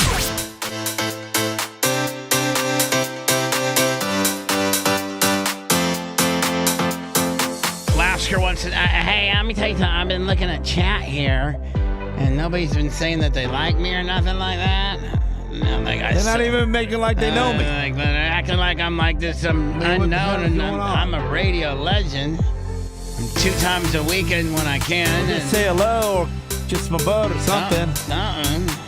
By the way, Macho Man, can we get that Silo dude? No, we're not gonna. We're not playing any of his nonsense. I don't want to, but where he laughs in that one song, can we make that like some walking in music for me? No, I'm asking him. And you know who he works for? Me. Yeah, but you know, that'd be like me walking you don't up, invent everything. That'd be like me walking up to your sandblaster, the guy at Sandblast, and I had a set of rims, and be like, "Hey, can you go ahead and sandblast these rims for us?" Do you know what he'd say to me? He'd say, "You know what? Go ask Lasker, and if he says it's okay." Yeah, okay. That sounds real good, but that ain't really what would happen. Really? Yeah, because you'd walk up to my guy and say, "Hey, Lasker wants you to do this right quick." No, I wouldn't. And he would do it for you. You lie. You don't think you would do that? That's always been your biggest is that you lie. You lie to build around your story. You lie. And CeeLo Green isn't even relevant. You're talking about something that was talking about something from 2011. Now, you do look skinnier. Let me ask you a question. How much have you lost since last week? Another 3? Maybe like a pound and a half. I mean, you're looking good. Are you in the 60s yet? No. Close? I'm 71 to 73, and I can't seem to beat it. You look good, though. I mean, you really look good. 20 more pounds, and I could be a human being again. What are you now, an animal? Yeah, you know. Are you on a special diet, Gene, or are you on medicine? I'm on that medicine. Oh, you're on the medicine, shot, okay. And then I eat 2 hamburgers a day. Hold on. Meat only. You finally got the right shot because you didn't have the right one at first. Yeah, because Dad did me in. Okay. We didn't need to get into that part. But you got on the right shot. I'm on the right shot. And that shot's working. Working well. Yeah. I mean, I look at food and I'm hungry, but I touch the food and I'm not hungry. Mm-hmm. You feel okay? Like you don't feel like... No, I feel like crap. Okay. Yep. You look skinny, though. I'm getting skinnier. What was your highest? 330? Yeah, probably around there. You were miserable then, weren't you? Poor Sarah. Probably. Sarah likes me chubby. What do you mean? It's like Merge Creek likes you. She doesn't like me chubby. She met you chubby. She's been with you since you've been chubby. How do you figure she don't like it? Well, she likes she likes what I like, and I don't like being chubby. And I've been working on my weight too, although probably not to the success that you've had. Anyway, I didn't. But you're built big. I am built bigger than you are, and you don't look. I mean, you look perfectly fine to me. Yeah, you was chubby way back in the day. Yeah. So I didn't know this, Seth. This is Boomer Esiason, and it talks about when you play professional athletics in the state of California, they have what they call a jock tax. Some states have it and some states don't. And he talks about how the Super Bowl should never be held in California again for just how much money it costs these players. What, do they get their bonuses taxed? Is that what it is? Yes. Listen, he breaks it down. Boomer does. And I had no idea of this. I did know over the years a couple I was pretty good friends with Johnny Gomes. Remember Johnny Gomes? Oh, yeah. And I was actually really, really close with Johnny. We'd meet for lunch every once in a while. He'd let me go down to the dugout. And they would, at that time, the players would be bitching about how many times they had to go to L.A. or how many times they had to play California, whether it would be the Padres or Anaheim or whoever, and how much, because they have to file taxes in every state that they play in and pay a portion of whatever. Like they take 162 games, and of those 162, 81 are played, not necessarily in your state. And so you have to file tax returns on, let's say you played in Detroit, 10 times over the season. You'd take 1/10 of your salary was earned in Detroit, and you'd have to pay a tax on that. They really gouge these pro players, but I think California takes it even further. And if it's under the guise of being if you made that money under the guise of being an athletic event, then they call it a jock tax. And they even wait till you hear the numbers here. And if I'm the NFL Players Union, which is a strong union, Seth, I think the latest thing they just shot down was the 18 game because the NFL's trying to go for game 18, and the NFL's Players Union's like, no, we're not doing that. I hope they keep shooting it down. It's just another game that we put. They say potentially they have statistically how many NFL guys get hurt per week. They have it kind of roughed in, and it's just going to be that many more guys that get torn ACLs, standard football injuries that sometimes ruin your career sometimes. And so I didn't know what I'm about to hear, but I listened to this earlier, but I didn't know this until I heard it earlier. For winning the Super Bowl, the winning team, each player gets $178,000. In other words, the Super Bowl isn't a part of their salary. So if you win the Super Bowl, regardless of what your salary is, you could be a Patrick Mahomes guy that makes, $40 million, $50 million a year, or you could be the long snapper that makes, $1.6 million. You get 175 or 175 or 178? 178. You get $178,000 bonus. A part of their salary. And because the game was played in California, and California has a jock tax. Yes, sir. And they look at schools. What's that? $50,000 a player goes to schools. Listen. Duty days. So each team spends 7 days in the state of California. So those are 7 duty days, and they pierce your regular salary at 3.5%. So they take your regular salary that you're making and gouge you for 7 duty days that you spent 7 days in California, and they take 3.5% of your current existing contract. Not talking about the 178 bonus that you got. Has to pay when you take in account you got the $178,000 plus his overall salary.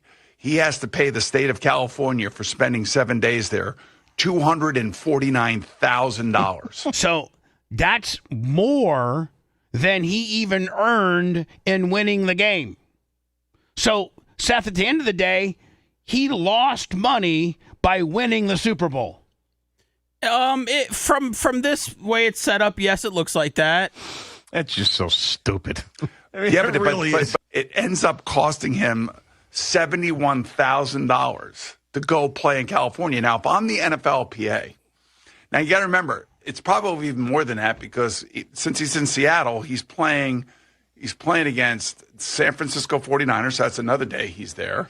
And he's playing against the LA Rams. That's another day he's there. So he's probably had like 9 or 10 duty days, or maybe even more than that. He does have a $100 million contract, so I understand, but still, the guys that don't. California. So if I'm the NFLPA, I'm like, hey, we're not playing any more Super Bowls in California. Meanwhile, you go to Florida, you don't even have a state tax in Florida. You don't get any of that nonsense. None of that 3.5. None of that comes off. No jock tax. No duty days. Nothing. We got 3 good stadiums to play Super Bowls in. Where's the we got Miami, we got Jacksonville, and we got Tampa. I think all Super Bowls should be played in Florida. A three Super Bowl rotation. We are following breaking news. CBS News says, according to 2 law enforcement sources, the Pima County Sheriff's Office has detained a person of interest in connection with the disappearance of Nancy Guthrie. Those sources say the person was apprehended in a city south of Tucson. Earlier today, investigators released surveillance footage showing a Now, haven't they released this guy now? Not this guy, but they released a person of interest. Oh, okay, so not this guy, Seth. No, they released the person that they're talking about here, and there was Harvey Levin reported last night that there was activity in the Bitcoin account. Individual on Nancy's front porch on the night she was taken from her Tucson area home, appearing to wear thick gloves and a backpack, along with what appears to be a gun attached to the person's waist. At one point, the individual holds branches in an attempt to block the doorbell camera before it disconnected. Stay right here with KDKA TV for the latest in this developing story. So, there's all kinds. Who is this broad? Hold on. Gene, you haven't heard of the Nancy Guthrie? Yeah, I kind of did, but I thought. Hold on. Well, how can she get so much damn news? Hold on. I think the girl being missing every 10 minutes. This could almost be a new segment on, like, before we start breaking down a very, very, very famous, high-profile story, we send it over to Gene and let him break down what he knows about it. Because, he only knows what comes through his Facebook feed. That's all he cares about. Yeah, well, it's probably been a lot of Super Bowl stuff has maybe been knocking the Guthrie story down the algorithm a little bit. Yeah, his algorithm. So, Gene, what do you know? Just right off the top of your head, what do you know? She's missing. All right, who's her famous daughter? I don't know what she's famous for, but she's a news reporter. Okay, you got that. Okay, hold on. We got sound effects for this thing. Yeah. Yes. But she ain't no really great news reporter. She's just somebody. I mean, she's not like Whoopi Goldberg's daughter. I mean, everybody knows, her. She's not real well liked, Gene. Whoopi. Right, but she's well known. Whoopi, by the way, for those scoring at home, Whoopi Gruberger. Whoopi Gruberger. But she's well known. But what do you know about this case? Do you know, first of all, what state's it in? Texas. No, California. No, somewhere over on that side. Cool. All right. So anyway, she's out there with the sand and the bushes. That's called Arizona. Yeah, there you go. So she's missing. They don't know if she walked away, ran away, drove away, kidnapped, whatever. 2 minutes. Right. So, but who is she to get all this news? She's just the mother of a famous, newscaster. So go on with yourself. That's it. 72 hours, she's probably dead. Who cares? Go on. Trump's on it, though. I mean, Kash Patel's out there. Why? There's a missing girl about every 10 minutes. What about the little girls from our neighborhood? Well, they're never on the news. Well, they're missing. They're not Nancy Guthrie. God bless Gene. God bless Gene.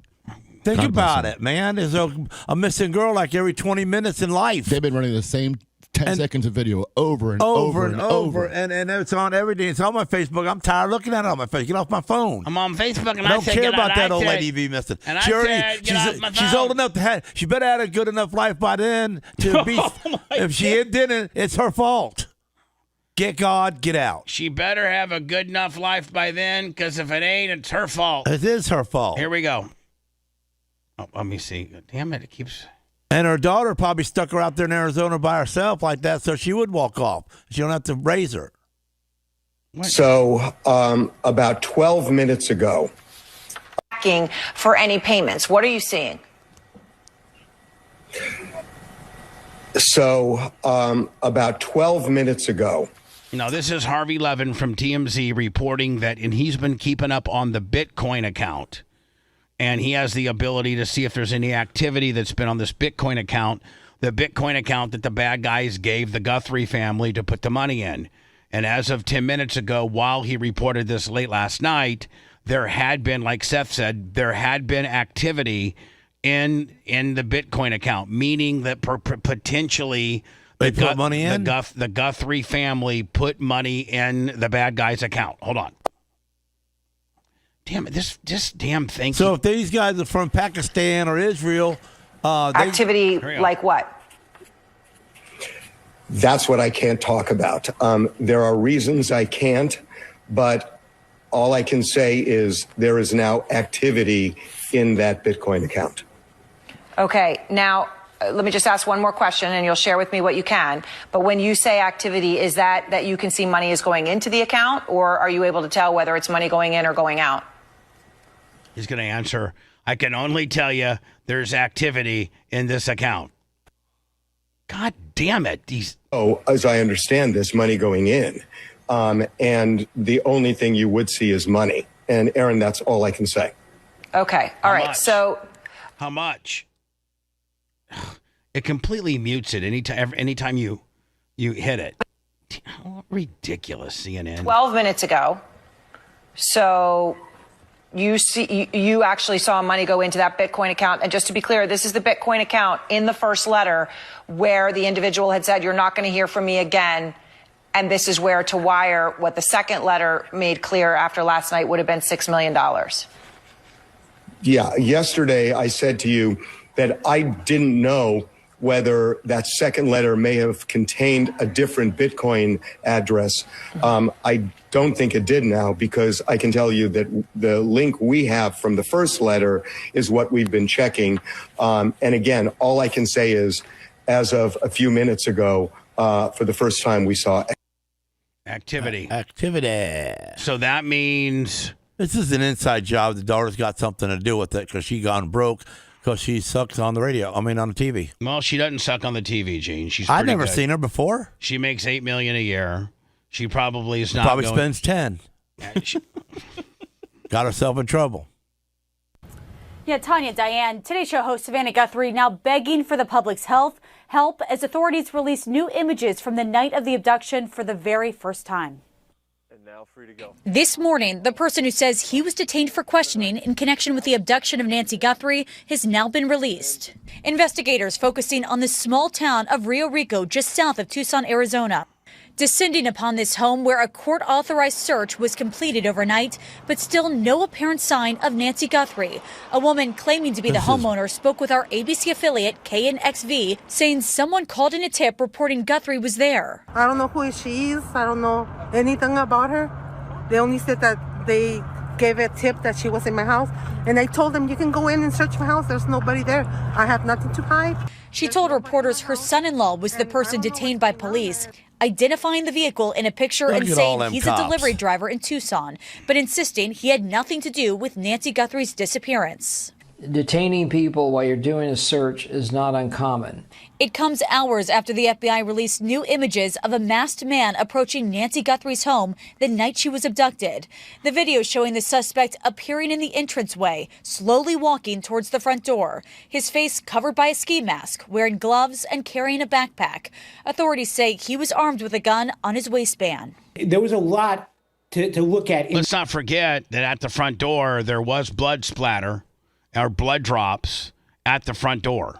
That video, you were able to see the eyes to a degree. You were able to see how tall approximately how tall he was, approximately what his build was like.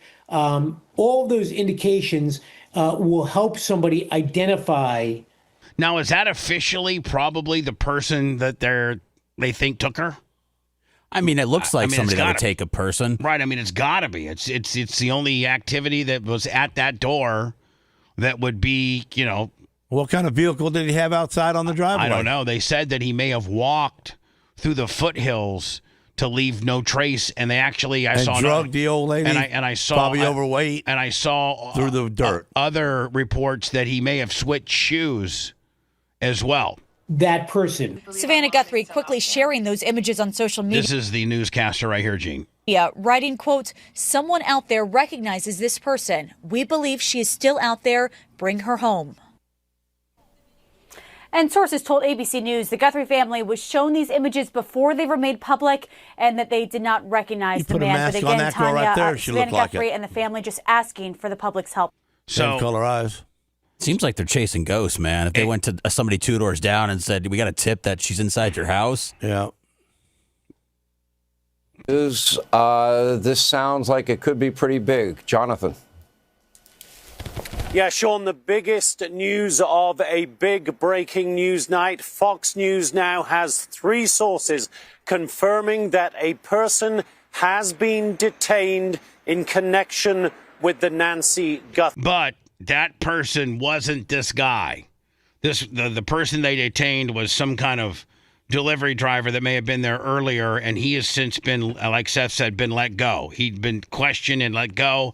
He's not this guy. They have not located or know anything about this guy right here that you see on camera. Case. Those 3 sources coming to us, I need to credit Kelly Kramer and Michael Ruiz of our Fox Digital team, but 3 sources now confirming to Fox that a person has been detained, and we are very careful in using the word detained, in connection with the Nancy Guthrie case. So we said hours ago. And since this report, we have found out that that guy has been released.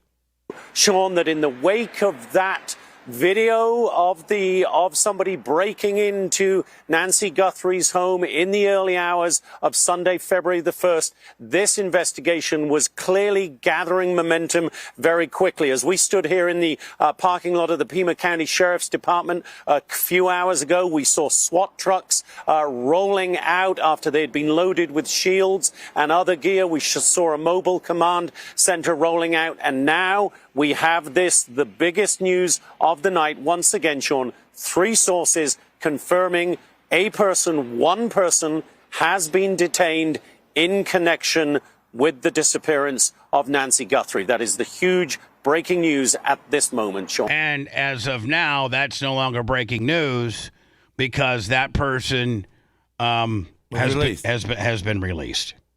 So we're kind of back to where we started from. Hell, we might as well talk some Epstein files next, right? We haven't got to that yet. Yummy. I mean, we got to the Bad Bunny gimmick. We got to the Guthrie gimmick. We got to Gene's penis pump. We got to the curling. I mean, we handled a lot of great stuff today. Let's just, Epstein it out a little bit. Gene, I'm sure that you're familiar with Gene, are you familiar with the Epstein stuff? I just know he had an island and he liked to kill babies. And I don't think he killed babies, Gene. Yeah. No? Well, I mean, kind of, maybe, yes. And then he liked underage girls, Gene. A lot of powerful people. Babies. Yeah, and then trafficked girls, bought them, brought them, maybe killed them. Well, we got one of the women that brought a lot of them to him was the president's wife. Yeah, president's wife, right. If you want 24/7 on-demand Bubba and the crew, go to BubbaArmyHQ.com. Right now. The Bubba the Love Sponge show will be back after this.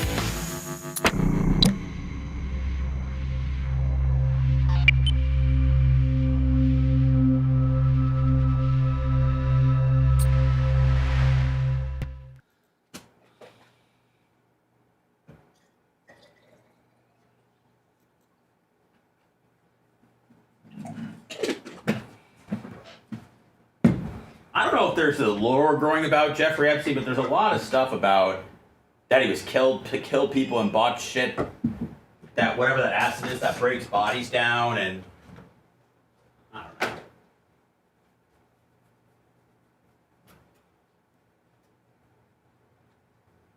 know. a Jacksonville woman with the same name has been mistakenly identified, and now she says she's being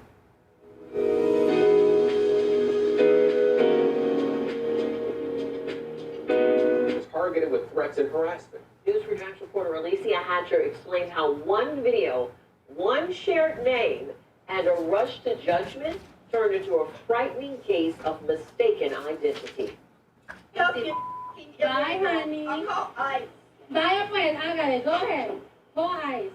Go eyes on me. Go. I would love to. Go. And I'll shoot you like they shoot the others. This video showing a woman yelling and threatening another woman in a Fort Myers parking lot has been spreading fast across social media. As the video took off, people online started searching for the woman they believe was responsible. Before long, the name Lisa Hanson started circulating.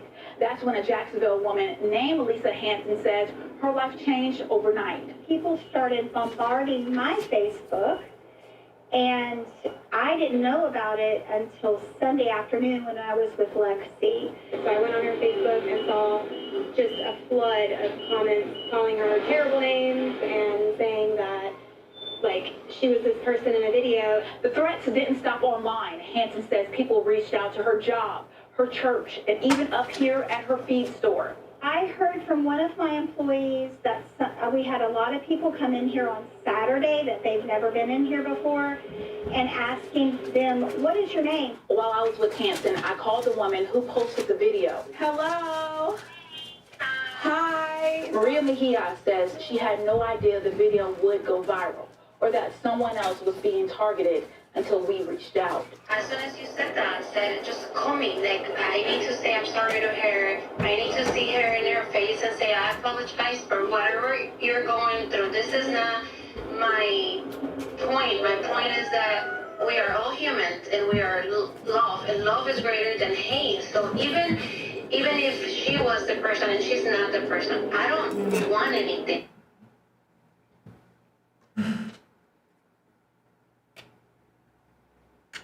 Aren't more people outraged? I don't get it. I gotta assure you, I don't get it.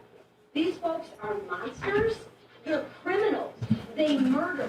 They sexually assault young women, minors. And you know what the Democrats want to do? Let's release them into their communities. And let's celebrate the criminals. Let's villainize the ICE agents and celebrate the people who are raping your children. That is crazy. And I'd love for the media, just find one parent for me. Why?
Welcome to Fender Works, a full-service auto body repair and refinishing company located in Clearwater, Florida. From minor door dings to full collisions, they do it all. All of their repairs come with a lifetime warranty and satisfaction guarantee. They will beat any written estimate and will not lose a job over price. It's their honesty and down-to-earth approach that has separated them from the rest. They'll literally go out of their way to satisfy their customers. Go see Adam now for a free estimate, 727-542-6420 or FenderWorks.com, or go see their Fender Works Facebook page. We're back. Oh, gee. Come on. Don't listen to him. We hate him. Oh, man, this sucks. What the? I'd like to move this thing along. Bubba the Love Sponge. Back, despite overwhelming public disapproval. It's the Bubba the Love Sponge Show. Man, if you're looking for new doors or windows or siding or anything like that to do with the interior or exterior of your home, use the place that Gene Lasker uses. If Gene Lasker uses it, you know it's good because he hates everything.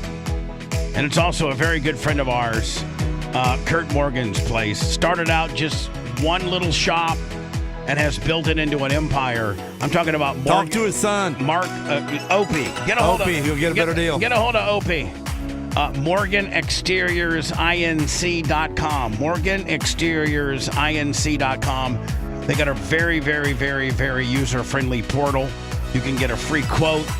You can give your name and your email address. They'll send somebody out there to give you a free quote. They got tons of locations. They got financing. They got, specials off. I think I'm working on a Bubba promo code right now, but they're a great advertiser. More importantly, Kurt is such a great dude. He started from very humble. I mean, Gene, you knew him when he had, nothing.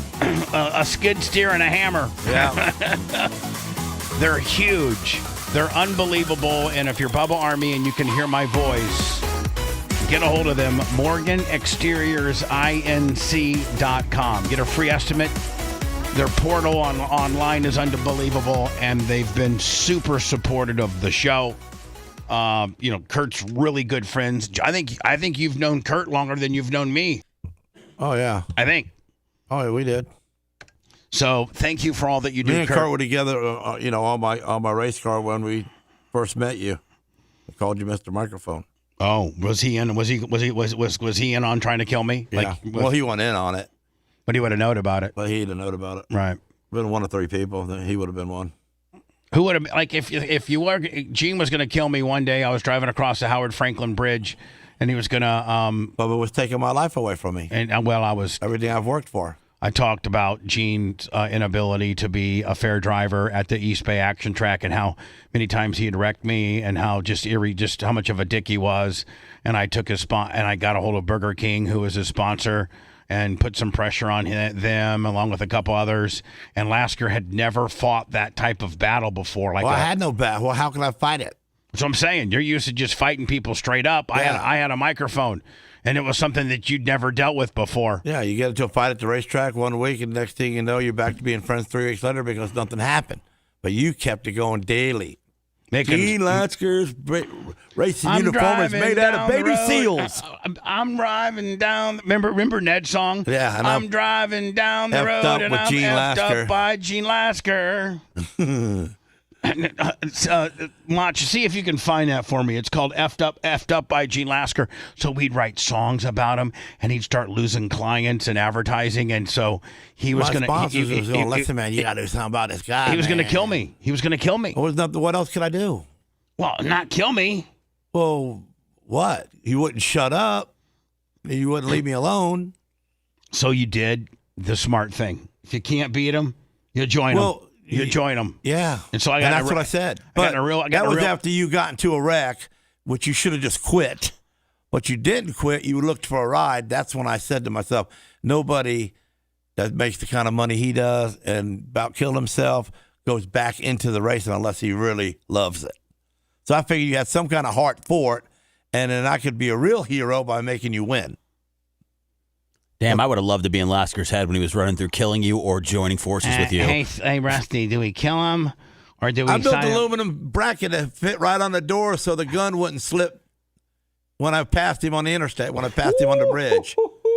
I mean, I was there. I was right at them days. But they're trying to find. It all went the right way. They're trying to. Well, find, hopefully they try to find that 16-year-old. I think it's called "Effed Up" by Gene Lasker. I think, or "Driving with Gene Lasker." So Lasker figured, well, since I can't beat him, and he doesn't have a ride anymore, and he still wants to drive these things, I'll just use. I mean, I go pull up to the racetrack, people would start singing the song or laughing at me, and I'm going like, this is not happening to me. Yeah, we can't find it because there's so much Lasker stuff. I would say actually. And then the rednecks in the grandstands. I love Gene Lasker. I would say, actually, one time he killed a dozen puppies. But I still love them. Oh, find Gene Lasker fan club. Yeah, that was a most ridiculous one of them all. Gene Lasker fan club. That's the Doug Klim fan club. Oh, you did your dad too? Yeah, I did. Back in the day. Wow. Gene Lasker fan club. So anyway, we'll move right along because we have to get to some Epstein things. If hey, how about the 16-year-old if Macho finds it, then he finds it. Ramirez, she's been missing for 10 days. And her dad thinks she's a victim of human trafficking. I mean, why haven't we got that on the radio? Why haven't we got that on the news? I don't know. We got some old lady that's really not doing anything for our culture anymore. Anyway, this little girl is a baby. She could maybe become somebody. We ain't Mr. trying to find Speaker, her. yesterday, Congressman Massey and I went to the Department of Justice to read the unredacted Epstein files. We spent about 2 hours there, and we learned that 70 to 80% of the files are still. It's probably on the PM system, Macho Man, probably. But I don't think you have. Redacted. That's what Gary's saying. And so what are they trying to read this to see who was there or who did what? I don't know if I don't. There were 6 wealthy, powerful men that the DOJ hid for no apparent reason. When Congressman Massey and I pointed this out to the Department of Justice, they acknowledged their mistake, and now they have revealed the identity of these 6 powerful men. These men are Salvatore Zorab Mikoladze, Leopig Leonor, Nicola Caputa, Sultan Ahmed bin Sulayem, CEO of Dubai Ports World, and billionaire businessman Leslie Wexner, who was labeled as a co-conspirator by the FBI. Now, my question is, why did it take Thomas Massey and me going to the Justice Department to get these 6 men's identities to become public? And if we found 6 men that they were hiding in 2 hours, imagine how many men they are covering up for in those 3 million files. But the story gets worse. The reality is that Donald Trump's FBI scrubbed these files in March, long before Thomas Massey and I passed the Epstein Transparency Act. Thank you, Mr. Now, my bill is clear. The Epstein Transparency Act requires them to unredact those FBI files. And yet the Justice Department said to me and to Congressman Massey, we just uploaded whatever the FBI sent us. And guess what? The FBI sent scrubbed files. That means the survivor's statement to the FBI naming rich and powerful men who went to Epstein's island, who went to his ranch, who went to his home and raped and abused underage girls or saw underage girls being paraded, they're all hidden. They're all redacted. It's a little bit of a farce. They're inviting all the members of Congress to go to see the Department of Justice, quote-unquote, unredacted files, but they've got all redacted files from the FBI. And it's not the fault of the Justice Department attorneys. They were just told upload things that Donald Trump's FBI had already scrubbed.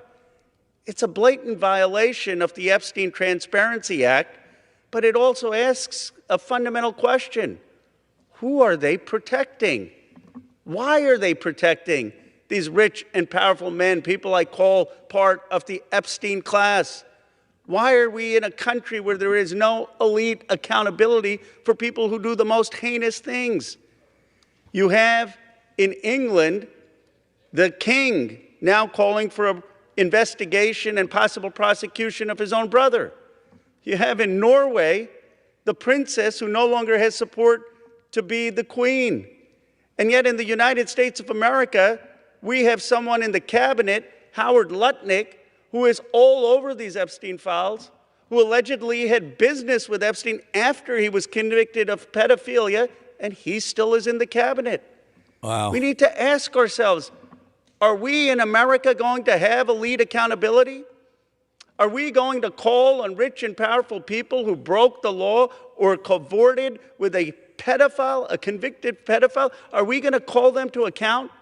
Are we going to have prosecutions for billionaires who went to this island and either raped underage girls or saw underage girls being raped and didn't say anything? Are we going to have investigations? I'll tell you what this is about.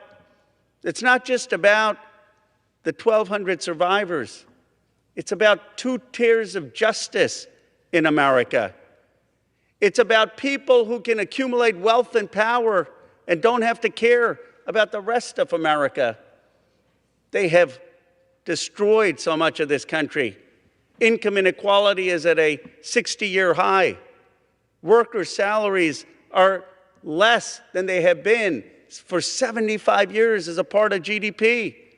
Somehow this country seems to be working for the rich and powerful, but it's not working for ordinary working class Americans. I say enough. It's time to begin with accountability for the Epstein class. Hold them in front of Congress, those people who visited the island or did business with Epstein after he was a convicted pedophile. Investigate them. Those people who visited the island or did business with Epstein to democratic accountability in the United States of America. Yeah, thanks. We ain't gonna do nothing. I found this. We suck. I found this, though. Hold on, stand by. That's why Gene Lasker hated me. As soon as he would mess with me, I'd play.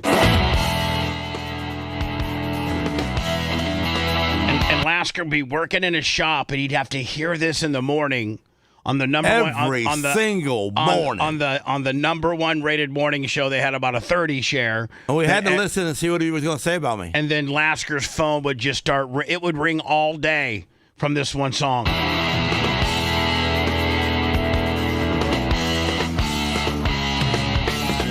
I'm traveling down the road and I'm up by Gene Lasker.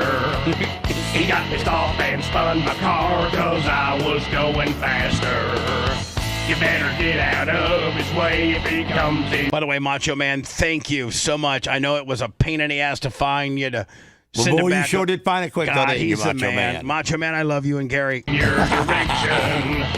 To see him crash into the wall would give me an erection. See if you can find the Gene Lasker fan club. By Gene Lasker when he crashes. And I said he was high on weed. Oh, and the sponsors are like, "Do you smoke pot before you drive?" I mean, this caused a big problem for Gene. Enemy.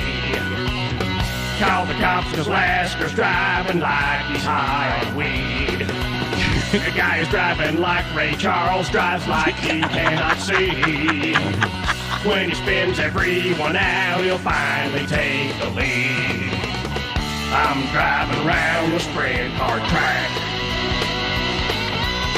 Got some asshole hitting me in the back.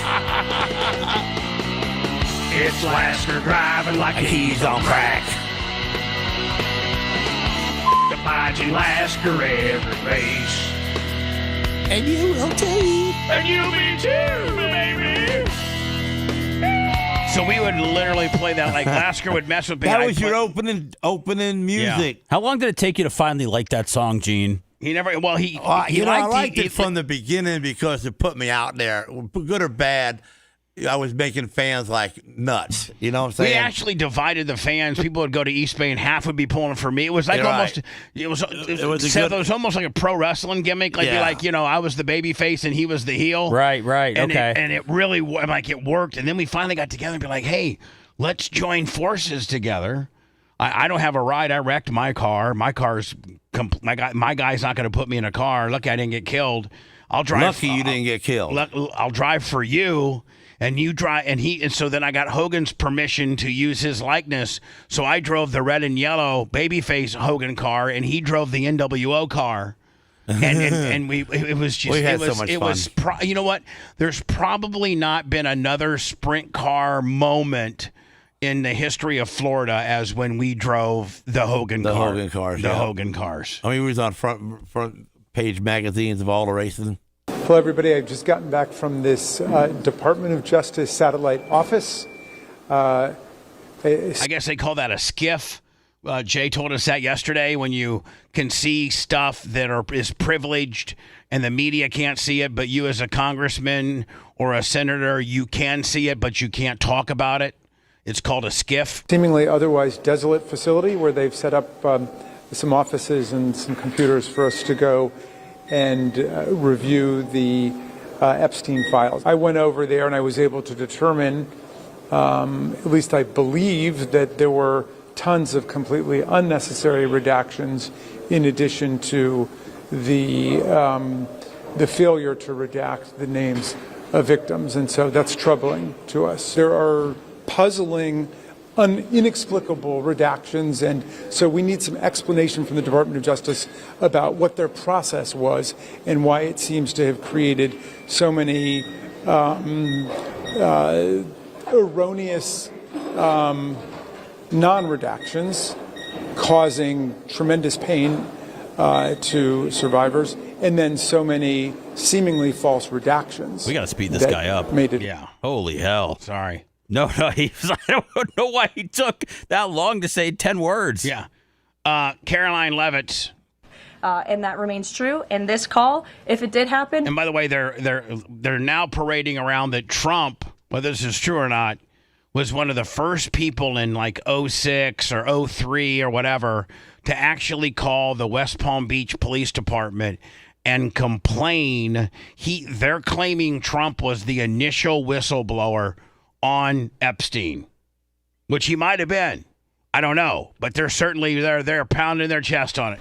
And that remains true. And this call, if it did happen, corroborates exactly what President Trump has said from the beginning. And I'm sure many of you, when you read that alleged FBI report, probably thought to yourself, wow, this really cracks our narrative that we've been trying to push about this president for many years. So we're moving on from that. Reagan. And that remains true. And this call. So they're saying that, Donald Trump was one of the very first people to actually pick up the phone and say, man, this guy's a bad guy.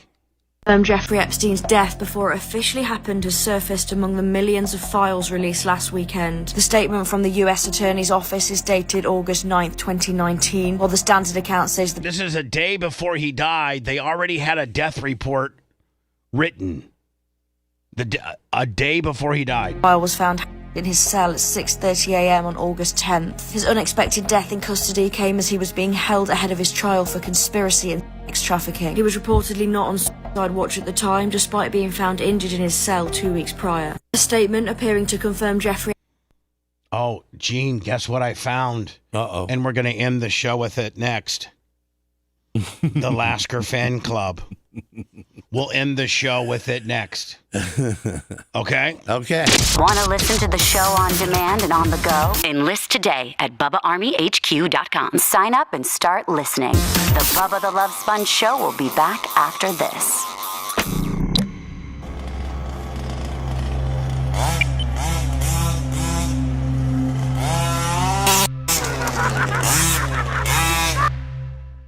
So fucking Lasker, Seth, at our other studios, Lasker has this really powerful, kind of mean-sounding, gas-operated RC car, and there was this homeless guy that kept going up and down the street, and Gene, just watch how mean Gene is to this guy. The guy's scared of it. Watch. Gene starts chasing him with it.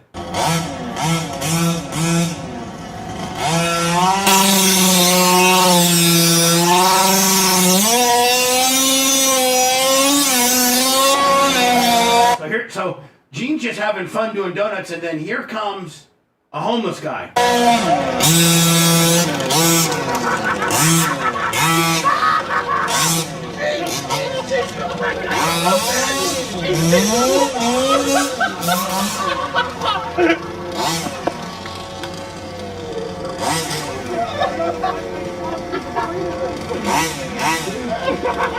You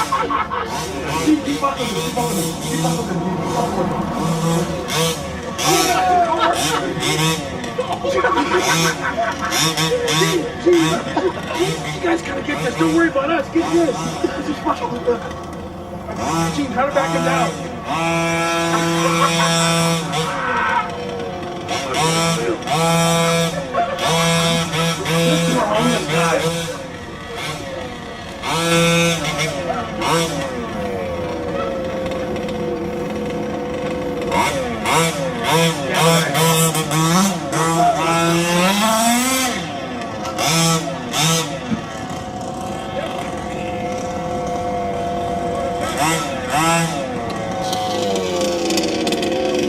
Is that thing gas powered?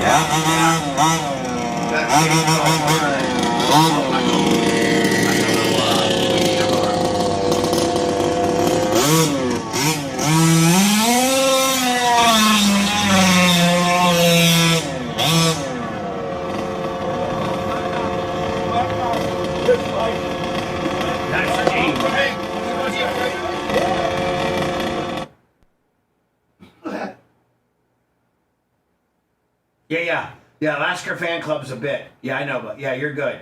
I'll play it right now, but I know exactly. Let me play it. Hold on. Oh.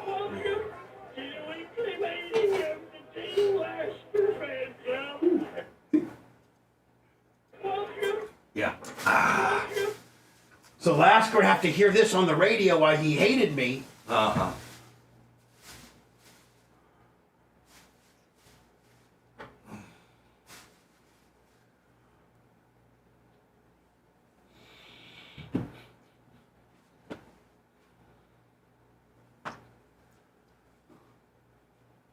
I mean, as much as I hated it in the beginning and what he was doing, and as much as I hated it, after we got together, it was so much fun. It made up for it, to tell you the truth. Oh, yeah.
How'd the Stein thing go yesterday?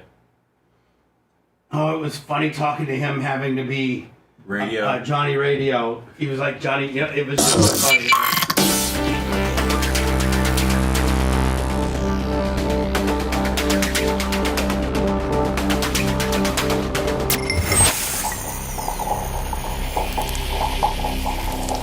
Due to the miracle of modern technology, we're back to the Bubba the Love Sponge show. Gene, I'm going to call Bobby because it's my understanding that the cream machine might be done. I know they got to run it. Maybe they have to put the sides in it yet. And then I have to ask to see if they get the my little four-wheeler done too. So I'll call him on my way to the track today. I found this, and I thought we were going to end the show. This is the type of stuff that I would run when Lasker was my arch nemesis. And we were racing together. Well, we weren't racing together. We were racing against each other. And he was used to dealing with just racers who could just, threaten to beat his ass or him beat their ass at the track. And then The next week it'd be over. You guys would be friends again, unless you'd run him in the wall like you did everybody else. But I had a little radio show. Little. And I would come up with stuff like this. Welcome to the weekly meeting of the Gene Lasker fan club. And I think it's safe to say that it's Lasker Mania at the East Bay Speedway. I love Lasker! Now, without further ado, Skeeter. Now, there was a part of this that made Lasker actually more famous. Like, Gene, you weren't getting this type of, prior. And no other driver did either. Read the minutes of last week's meeting. Yes, last week we determined that Gene Lasker was the biggest asshole to ever drive a sprint car and is an overall miserable sack of shit, but we love him anyway. Gene Lasker is the man. A toast to Gene Lasker. To Gene Lasker, that no good son of a bitch, but we love him anyway. Gene Lasker. I might keep this in rotation. Listen, Gene, then we'll have some kind of story. Once called the trophy girl a whore, then That was the cut off truth. her head with a saber saw. Long live Gene Lasker! Gene Lasker once drove the wrong way for 30 laps with a litter of puppies tied behind his sprint car, and he still won! Gene Lasker is a bona fide piece of trash! But you can't help but feel for that piece of shit. We love Gene Lasker! Gene Lasker once spit on his entire pit crew and their mothers too! Gene Lasker spits in the collection plate at church! Gene Lasker is a miserable bastard! You got that right, but Oz loves him! Gene Lasker's fire suit is made out of baby seals! I love Lasker! Lasker's my daddy!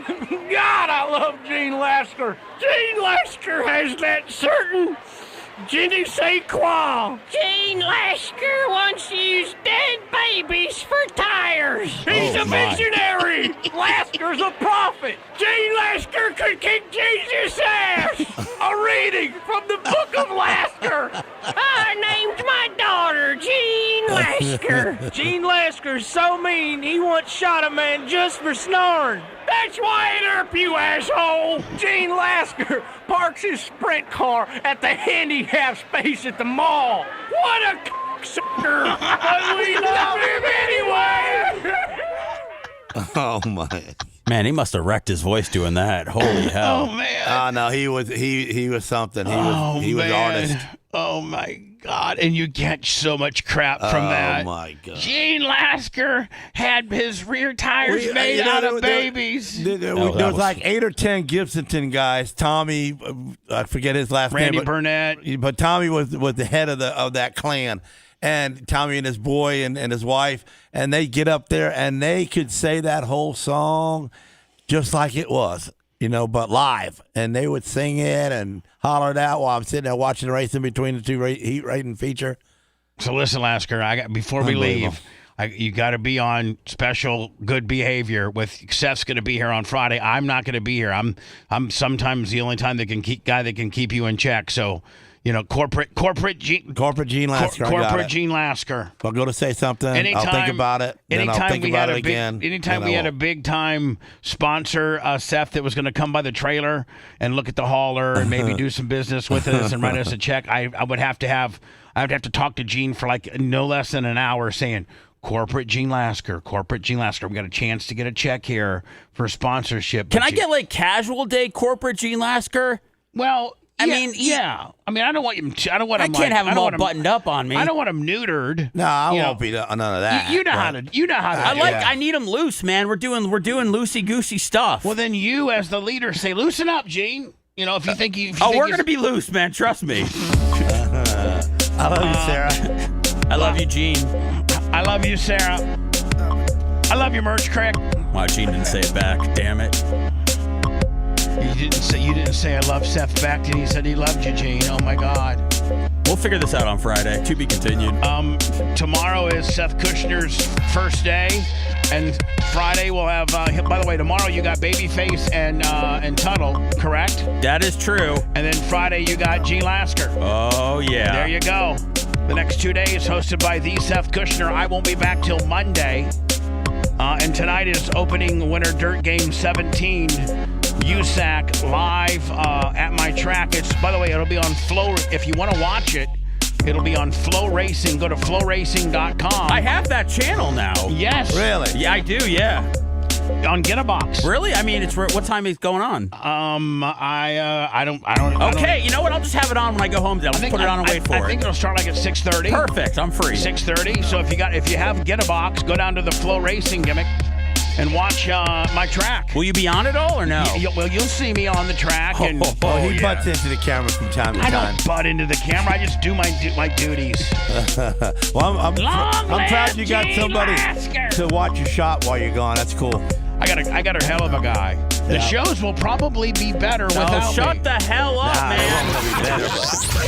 Thanks for letting me finish. You've been listening to the Bubba the Love Sponge Show, starring me, Bubba the Love Sponge, co-host and show historian, Lummit. It's Seth, co-host and president of podcasting. It's Brian Matroni, king of counter programming. Gene Lasker, voice of the people. Glad you get to hear me. Gary Cantrell, video editor. Yeah, back here wiring up. It's Mini Macho. The BRN agent, Thomas Buttoned Up Bean. Co-host, Dr. Dan Diaco, Esquire of Council. Co-host, J. Diaco, Esquire, the Spitting Cobra of Council. Now, time for the legal disclaimer. Exactly. The Bubba the Love Sponge Show is intended solely for the enjoyment of our listening audience. Any rebroadcast, retransmission, or other use of this show without express written consent of the Bubba Radio Network is prohibited. We must dissuade him of this delusion. Until next time, always remember. I'll repeat hello. I'm back.